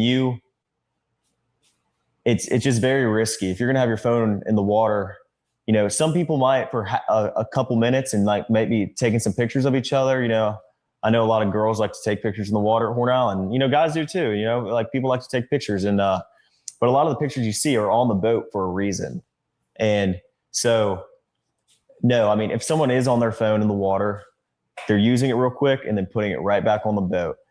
We were all waist deep in water. No one's sitting there scrolling on their phone. I never saw that once, and I've never seen that once. And I've been out the Highland my whole life. I mean, that's just not something people do. People aren't on their phones, and everybody has their phone, yes, but it's always on the boat. No one's getting off the boat with their phone. So, and so you guys get ready to leave out of there, getting towed out. Yeah. And then where's Nolan in this situation? Well, Nolan was, the last time I saw Nolan was 3:00, and Nolan was cradling a girl in his arms, Katie, Katie. And Katie, Nolan was sitting there, and the last time I saw him, I looked at Nolan, and Nolan was like shaking his head, laughing, and I was like, dude, you crazy. I was like just joking with him. And But anyway, Nolan, that was the last time I laid eyes on him. But when we were leaving, obviously, no one is getting left at the island that came with us. Nolan was cradling Katie in his arms.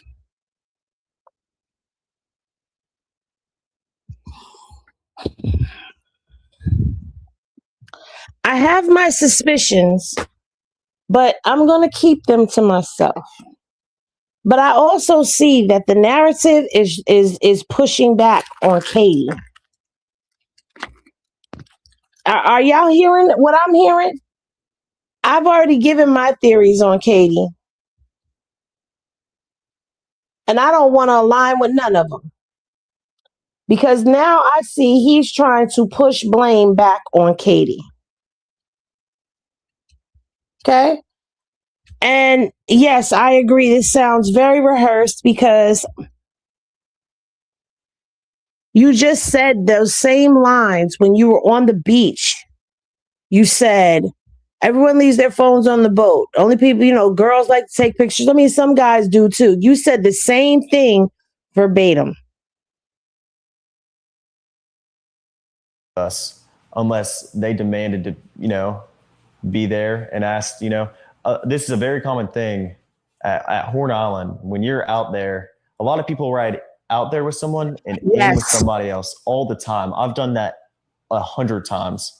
It's a very common thing, but Nolan was sitting by the boat with that Katie girl, and my buddy yelled for Nolan, get on the boat. We're leaving. The boat's having issues. And no, he didn't say that, but he was panicking. Nolan, get the F on the boat. Get on the boat. And Nolan said, no, I'm staying out here. I'm going to ride in with somebody else. And it's not uncommon to hear, but it's not like my buddy asked him one time. My buddy asked Nolan multiple times to get on the boat. Nolan, get on the boat. Get on the boat. We're leaving. If you're coming, you got to come now. And Nolan made a decision to stay out on the island. And like he said, how many people heard that? Were there at least just 5 everyone that was on our boat right there, because the Palm Beach had already left. My buddy went ahead and went home on the Palm Beach, and 3 guys on the way back. And Nolan wasn't the only person to ride out there with us and in with somebody else. I mean, we had multiple people in our group that rode out with us and rode in on someone else's boat. And that, like I said, that's not an uncommon thing to do. I mean, a lot of people do that. I could name probably 50 people out there that day that ran out with somebody and ran back in with somebody else. So, I mean, it's not like it's an uncommon thing. 50 people and y'all rode in with 30, but you could speak for 50 people. My wheels are turning now. But I'm going to keep my thoughts to myself because I need to investigate something before I come and present it to y'all. I don't like to just blurt shit out. I try to be responsible with my words. None of this is making sense until it makes sense. If he stayed back with a girl, where is the girl he was with? Apparently, this girl does exist. And Katie said that Nolan, she told Nolan's mom, which Nolan's mom found suspicious. She told Nolan's mom that, yes, she did see Nolan, but that it was like a higher by type of thing. And that he told her he was going to get back on the boat with the guys. And the guys are saying that he was out there talking to this Katie girl. And Katie allegedly has already spoken to the sheriff. She was one of the first people to speak to the sheriff. If I'm remembering correctly. The mom said that Katie had already spoken to them. She had given her statement, etc., etc., etc. But Katie has never come out publicly and said anything. Katie's mom has come out and said something. I got to see if I can find that. But Katie's mom said something. But we've never heard of Katie. Droovy! You just got here. He was talking a whole lot of boat stuff that we didn't understand. Bows and starbursts and all types of stuff. We didn't know what he was talking about. And power cords and all of that. And now Officer Tatum is taking him someplace else. So we don't know what happened with the towboat.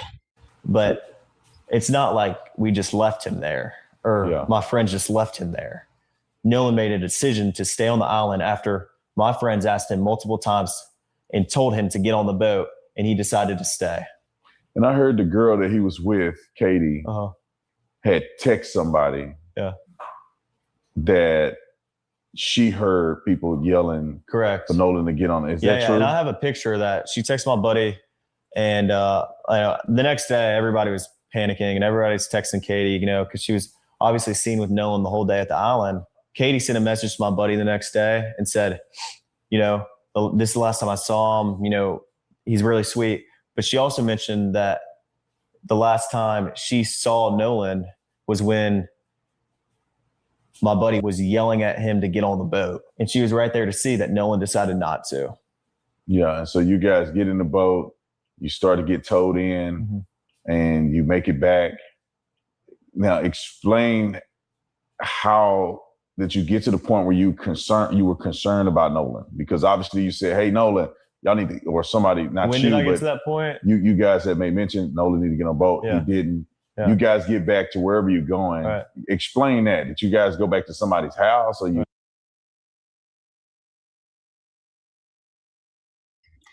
I don't know where Jane Spitfire is in the video, but I do not like spunt narratives being pushed in my chat. Nolan was not drugged with a rope down the boat. Down the boat's hull. Like, do y'all really think about some of the stuff that y'all say before y'all say it? Y'all think of the most grotesque shit to say, and that's somebody's child.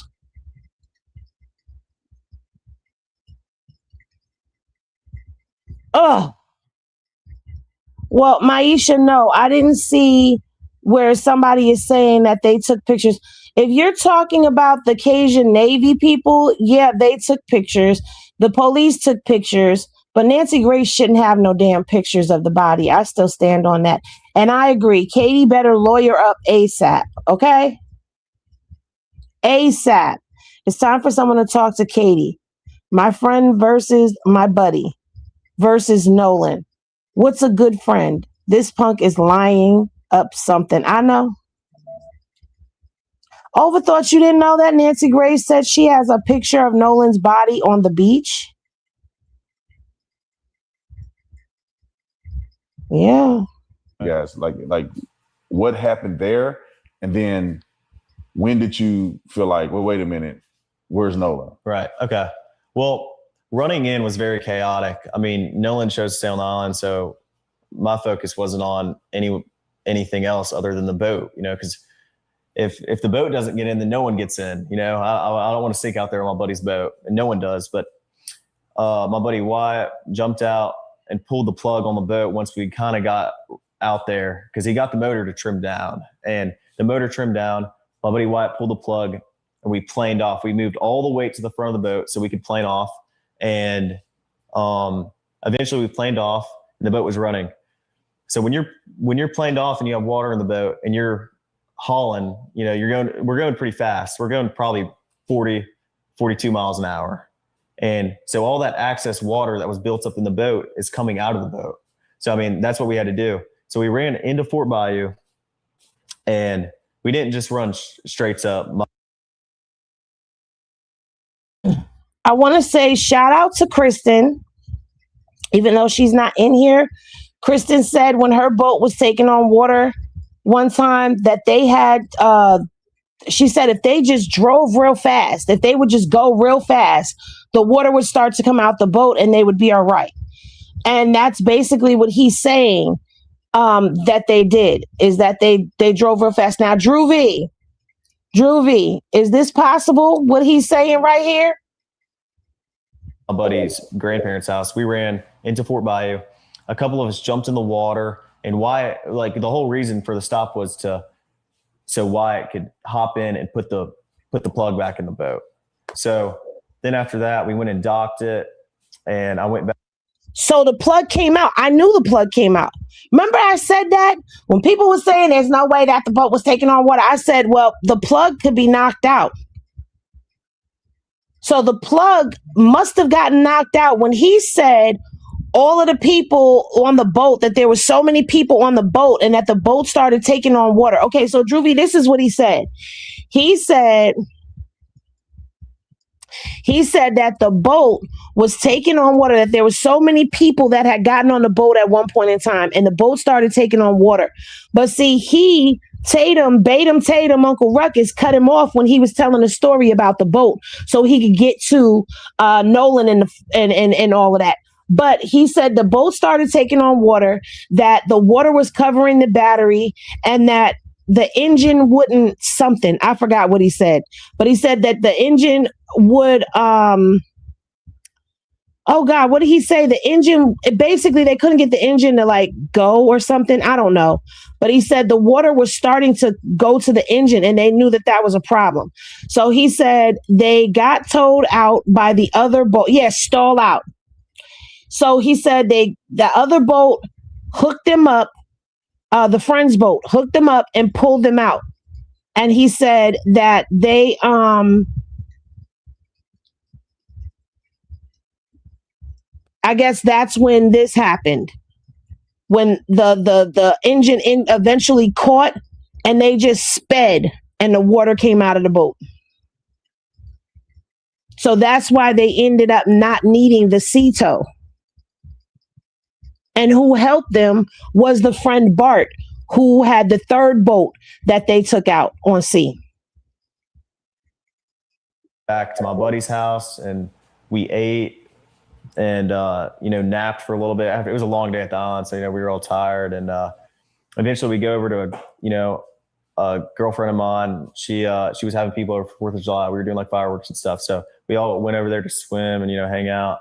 And this infamous picture that I've seen online of Nolan in the water in the swimming pool. Yeah. Where is this picture associated with? Because you said you guys went back to swim. Nolan wasn't with you. Yeah. So where is this picture at? Like, Right. what's the context around that picture that's been floating? That picture is taken on June 27th, a week before the 4th of July. We all went to a friend of ours in Pass Christian. We have a lot of friends from Bay St. Louis, Pass Christian. We all went over there to hang out. And and Nolan was in that picture. Nolan was in that picture. And if you look in the picture, my arm is around Nolan in that picture, And that was a week before the 4th of July. So that picture is not associated within even the same. That was like a week before. So, yeah. So you guys are now at swimming and having a good time at a lady friend's house. Right. I never got to the pool. I talked to her dad for a while. Okay. And all my friends were downstairs. I went upstairs, talked to her dad. We were talking about boats and stuff. And, I've been with my friends all day. I was just talking to everybody. But so you talked to the young lady's dad and then. Hey, Kristen, I was just talking about you. That they did what you said. Because she said, why didn't they just speed? They could have sped. She said when she had her boat and that happened, they drove real fast and the water went out and they just put the plug back in. So it was the plug. What's crazy is that for always being out on the water, you would think they would know the weight capacity of each other's boat. It's plain stupid to load up the boat. It's potential to catch catch the damn engine on fire. Yeah, I don't know. The way he was saying it sounded like the boat was docked and too many people were getting on and off the boat. So he was saying that it was packed. And then he mentioned getting the plug. And so I was asking questions. I was looking things up and I was told that, yes, I was asking Kristen. She said, yes, it's easy to knock the plug out. It's easy for a plug to come out of the boat. So with him saying that it was all packed, so many people on the boat and all of that, and it started taking on water, in my head, I'm thinking somebody knocked the plug out of the boat, and that's how it started taking on the water. And so he said they sped really quickly across the water. They all went to the front of the boat. The boat lifted up. They were able to speed out. The water came out. Yeah, with all them drunk kids. Right. All them underage kids drinking. Something happened to Nolan's neck throat area. It's an obvious sign, in my opinion. Yeah, but I don't think that he was choked and drugged down the hole. Like, Yeah, but it's drunk young people. Somebody probably kicked it out, fumbling around on the boat. Yeah. Jane coming in with cockamamie theories, not having real info. The keys were left at the friend's house before they left. Yeah, the keys were at one friend's house and the phone was at another's. Stop it. See, that's why I said Droovy need to get in here because he's ex-Navy and he would have been able to help us figure out this boat stuff because I'm not a boat person and I ain't know Kristen was in here. Then how long was it before you realized, or you guys realized that, well, where's Nolan at? I mean, I went back downstairs and all my friends were just hanging out, and my buddy Wyatt had addressed, talking about Nolan, and I was like, well, where is Nolan? Have y'all heard from him? And he was like, no, we haven't. And I was like, okay, well, it's a little concerning. Like, I mean, I'm not freaking out or anything, but like I'm trying to find out where Nolan is. So I texted Javon and I was like, hey, and also a couple other buddies that I had at the island. I was like, hey, have y'all seen Nolan? Did he ride in with y'all? And all the buddies were like, no. Well, I texted Javon and I was like, hey, can you send me Miss Christine's number? Because I haven't heard from Nolan. And if she hasn't heard from Nolan, then I'm calling the Coast Guard. And so eventually Javon sends me her number. Who is her? That's Miss Christine. Miss Christine is Nolan's mom. Okay. Yeah.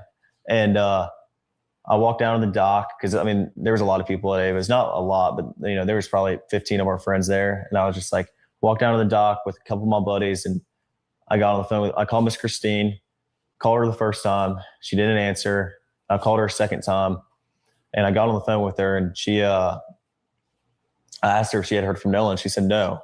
And I said, all right, well, don't freak out. I'm going to call the Coast Guard. And this was at about 11 o'clock. So what's your intent in calling the Coast Guard, right? Because right now, Nolan could be with a chick. He could be with somebody else. Right. He could have gone back with somebody else. What made you concerned enough that you felt like you couldn't weigh it out anymore? You had to call the Coast Guard. Well, I mean, like I said, my friends and I have been on the water our whole life. Stuff happens. People die all the time. I know people that have died out there. And, it's a fun place to be, but it's also a very, very dangerous place. Whoa. People die all the time?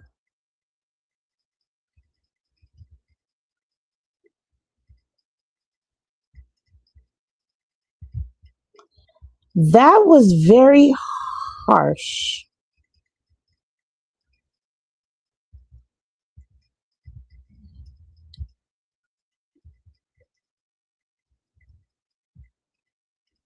Nolan was not your friend.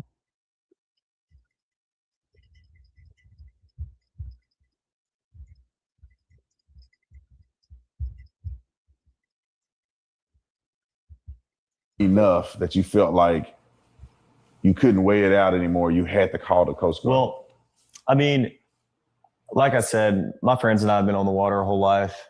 Stuff happens. People die all the time. I know people that have died out there.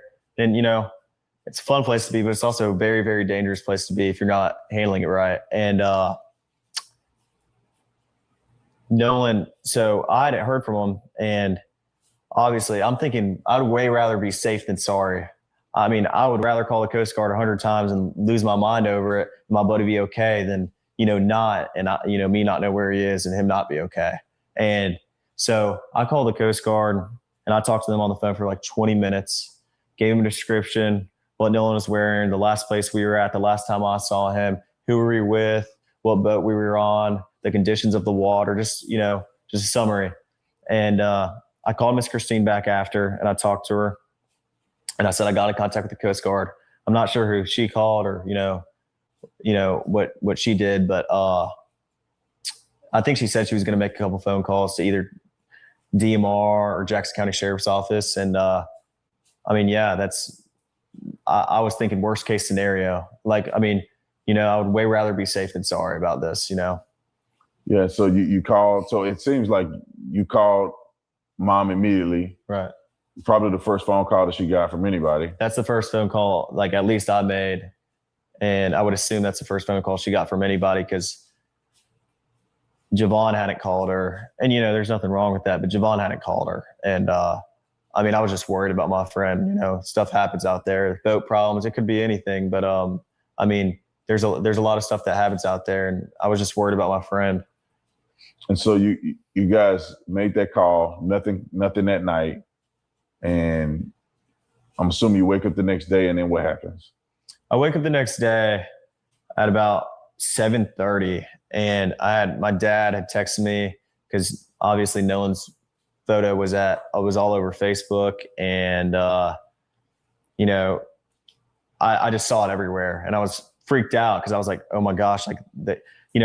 I assumed Nolan's just, we had been drinking all day, and like, that he's just sleeping somewhere, and that he's okay.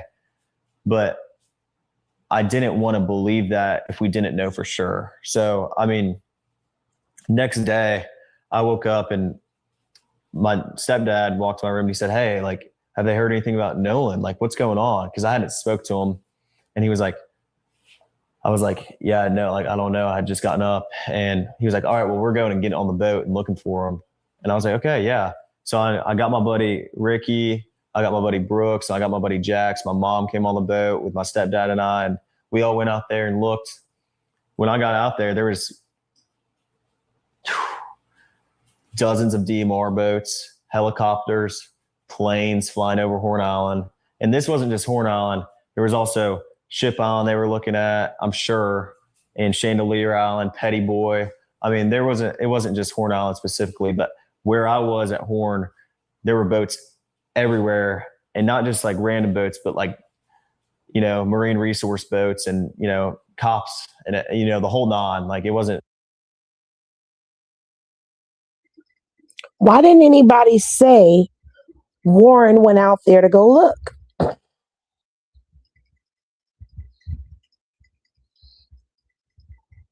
Why didn't anybody say that Warren went out there looking? Did the parents not know that he was out there looking?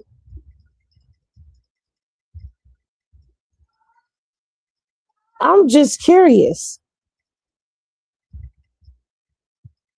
His mom said that Warren went out there looking. I missed that, because I never heard her say that Warren was out there on the boats looking, that Warren and Jax and all of them. I never heard her. I'm not saying it didn't happen. I'm just saying I never heard it. I never heard that any of them. Oh, you're talking about his mom, Judge Ashley Cole?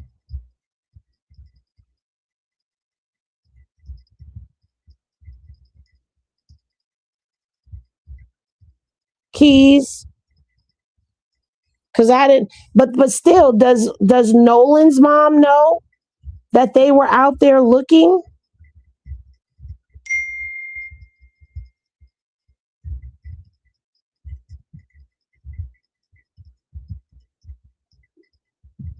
I don't remember that, Henny Legal.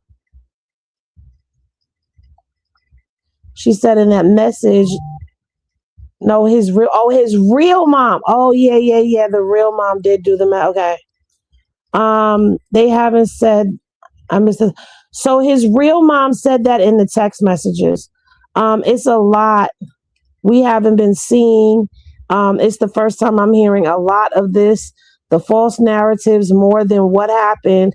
Like I'm about to post that there was a storm out there that night too, on the 5th, when they were out there looking, and they had to abandon on the 5th because there was a front coming in, and it chopped up the Gulf and it chopped up the Mississippi. So they had to abort. And that would explain Nolan's body coming back ashore.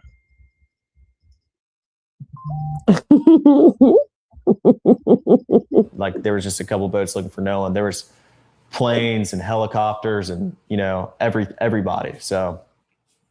And then after this, you know, obviously they didn't find Nolan that day. Right.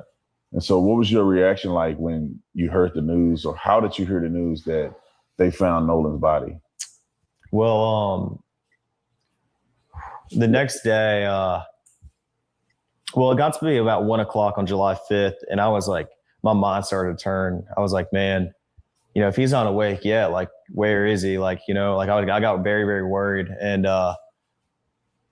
you know, I was with my buddy Brooks the next day, and we're driving, and my buddies were texting my group chat. They were like, hey, listen. And then I got a phone call from my buddy Trace, and he was like, hey man, they just found his body.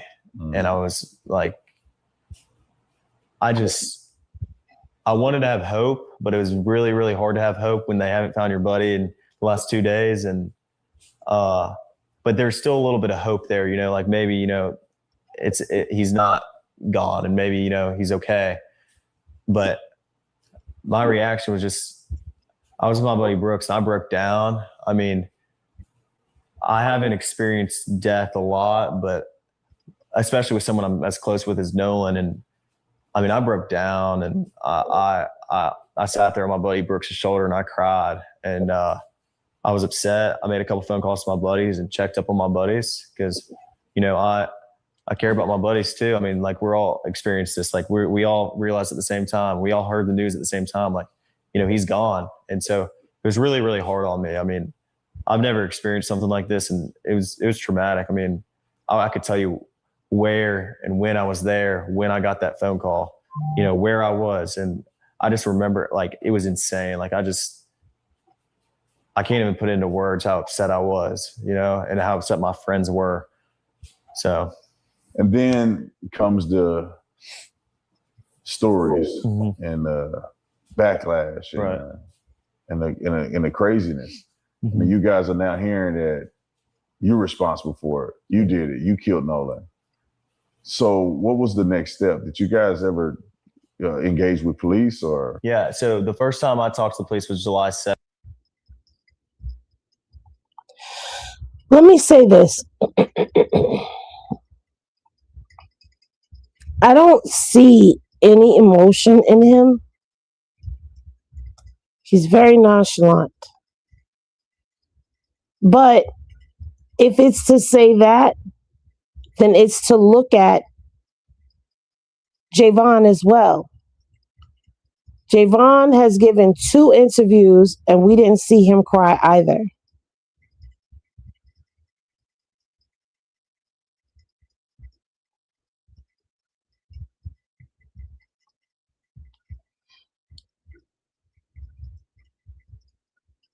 Part of me, and I'm going to be honest with y'all, part of me really wants to believe that somebody else did this to Nolan, only for the simple fact that I really would hate to believe that people would be that cruel to someone, and someone be friends with somebody for years. I really hate to believe that.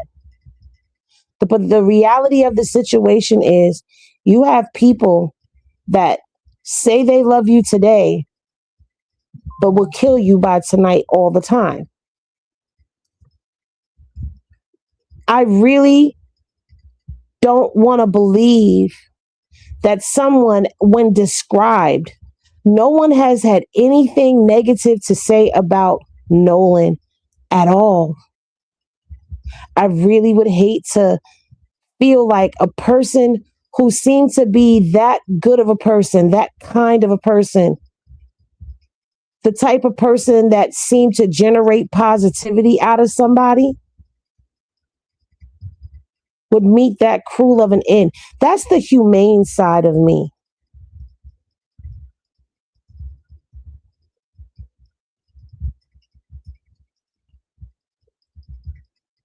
G-Tech, go to the water table. It's true. It could be traumatized, but I don't know. What you said, Black Warriors, his body language says it all. Tatum is out of place. And the white boy line. I hear you, Henny, but that is a real. I know it is. I know it is. I hate that Nolan would have faced such a betrayal. That's why I named this the ultimate betrayal. This is really sad. It's just the fact they went so many times before. So why now is it what confused me? And I really keep going back to Katie and Nolan, because if Nolan's that nice, a racist asshole would make more sense. I said that. Part of me really believes that it was Katie, or that they know something. If they didn't do it, they know something and they can't say nothing. None of them. They left him on an island. Doubt they're traumatized. You don't leave somebody you care about. I'm just saying. I mean, yeah. And we ain't seen no tears from no one but mama. Well, that's up for debate, Wanda. You know, people out here talking about she ain't shed no tears. I know she shed some damn tears at that funeral. I don't want to hear shit. That's the fair side of you, Henny. You right. It is the fair side of me where I feel like life just isn't fair. Unfortunately, your family can turn on you, and they were not that close, or his family. That's true. This is so disheartening, man. It is. Javon looks too white for me. I don't trust him. Sounds like jealous too. Go with your instincts, Henny. My instincts tell me Katie.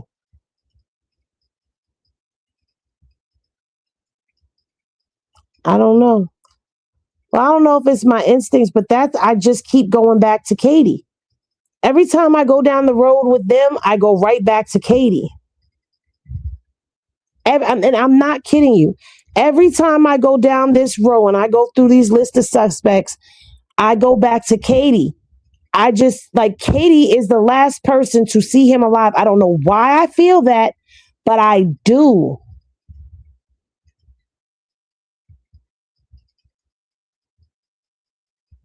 You're with me?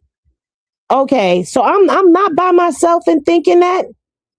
Thank you. At least Wanda with me.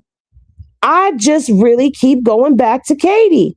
And then I keep going back to the tent and the two ships on the island. Because that just seems so out of place that there would be one set of people camping out on an island after the 4th of July. You would think there would be more people camped out on the island. And I don't know the connection, but I keep going back to Katie. It's like, I keep feeling like her family did not like seeing her with him, even though it said that she was cool with they had all the black kids at their house. But it don't matter, because all it takes is for one drunk cousin, uncle, and they allegedly are saying that there's a cousin that's on the run. I don't know. But the boys ain't in the clear either, because they know something. They have to. If they don't, then I take it back. But what I will say is, I've never heard Nolan's parents come out and say anything negative about Warren. They have their suspicions of Jax, but I've never really heard them directly come out and blame the boys either. So I don't know. We still try to figure it out, y'all. We internet sleuthing. I talked to the lead investigator, and I told him my whole story, top to bottom. Right, Kristen. Dotted every I, crossed every T. I told him everything I knew, every little detail. I mean, everything I could, tell them to try to figure something out, Well, you don't want to talk to the cops, or no, of course some not. Other guys? Every person that was included, especially, the guys that you see on social media, everybody cooperated with the police fully. Nolan was with us on the way out, and he rode out on the boats with us. So, I mean, we were the first people to get questioned. I mean, we cooperated with the police the first time they called us, and, we talked to them, as soon as they needed, and we were fully cooperative. And we see Benjamin Crump coming to town, made it about race. Right. What's your feeling about that? Do you think that any of this has... What you bringing Ben Crump up into this for? Oh, shut up. You can't speak on Ben Crump. Ruckus. Anything to do with race? Or because, I mean, obviously something happened to Nolan. It appears that you guys may not have been involved at all. When I say may not, it's no evidence that you were involved at all. Right. You guys had left. Right.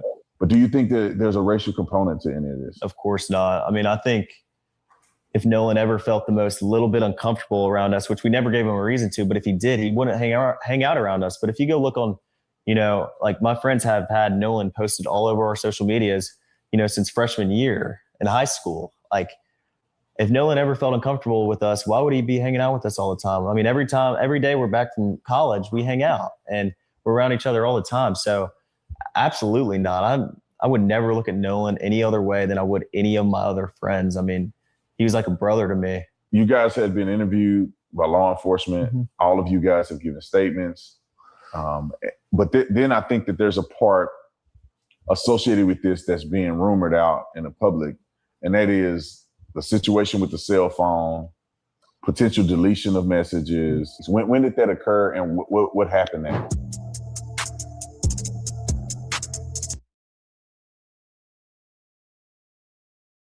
Okay, at this point, Tatum is just dragging this thing out. Part 4, you made this a 4-part video. You dragging this out for clicks, likes, and views, sir. We not stupid. Plastic, preferably. Yeah, he doing this for clicks, likes, and views. They keep saying he was like my brother. I don't know. Let me tell you something about this case that I've learned. I've learned that just when you think you know something, you figure out you know nothing. Okay? This case will say you know nothing. You think you know, but you have no idea. Plastic. Don't look at me like that. So you said, why didn't Nolan's mom say Warren called her and informed her he was missing? He was the first person to call Nolan's mom. She did. She did. She said that Warren called her at 11:07 p.m. and asked her if she had seen Nolan. And she said no, and he said he was calling the Coast Guard. Now, the Cain and Abel story, that Cain and Abel story hit me a little differently. Hey, Mel, I've been over there watching. I've been catching you running down Nancy Guthrie. Y'all go check out Mel Watching the World 777. He's been following the Nancy Guthrie story. Yes, that's still a story. But yeah, I that hit me a little differently. But every time we think we've made some leadway, we think we've gotten somewhere in this case, we find out that we have gotten nowhere and we're back to square one. That's just what this case has shown me. I'm still going to cover things. I know someone had asked about the boy who threatened to expose everything. I'm not sure if that's true or not. I don't know if that's an AI video or not. I don't know. No one has been, I don't know. But see, I try to stay away from stuff like that. I watch it, I keep an eye on it, but I try to stay away from stuff like that that I cannot verify, that I can't track back and say, okay, so I understand this makes sense here. I try to stay away from that. There's enough within the facts. There's enough within the interviews. There's enough within, the Sheriff Ledbetter did an interview with somebody and he seemed like he didn't even want to be bothered talking to them. You've got Ben Crump that is out here keeping the story going in the headlines. You've got Nancy Grace is now on the story. You got Don Lemon who's talking every day. There's plenty of content based on facts that we could talk about every day, to where when I come online, I don't want to really deal with salaciousness of it all. I want to talk about the facts. I want to get to the nitty gritty. Now, today we've watched part 2 and 3 of Wyatt's interview with Officer Batum. And,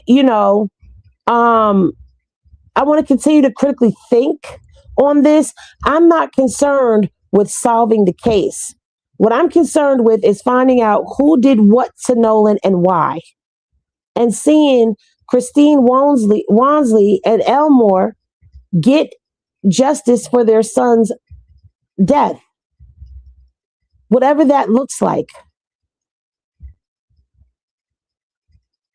No, that's not old. That was part 3. Part 4 is coming out soon. But that was today's video.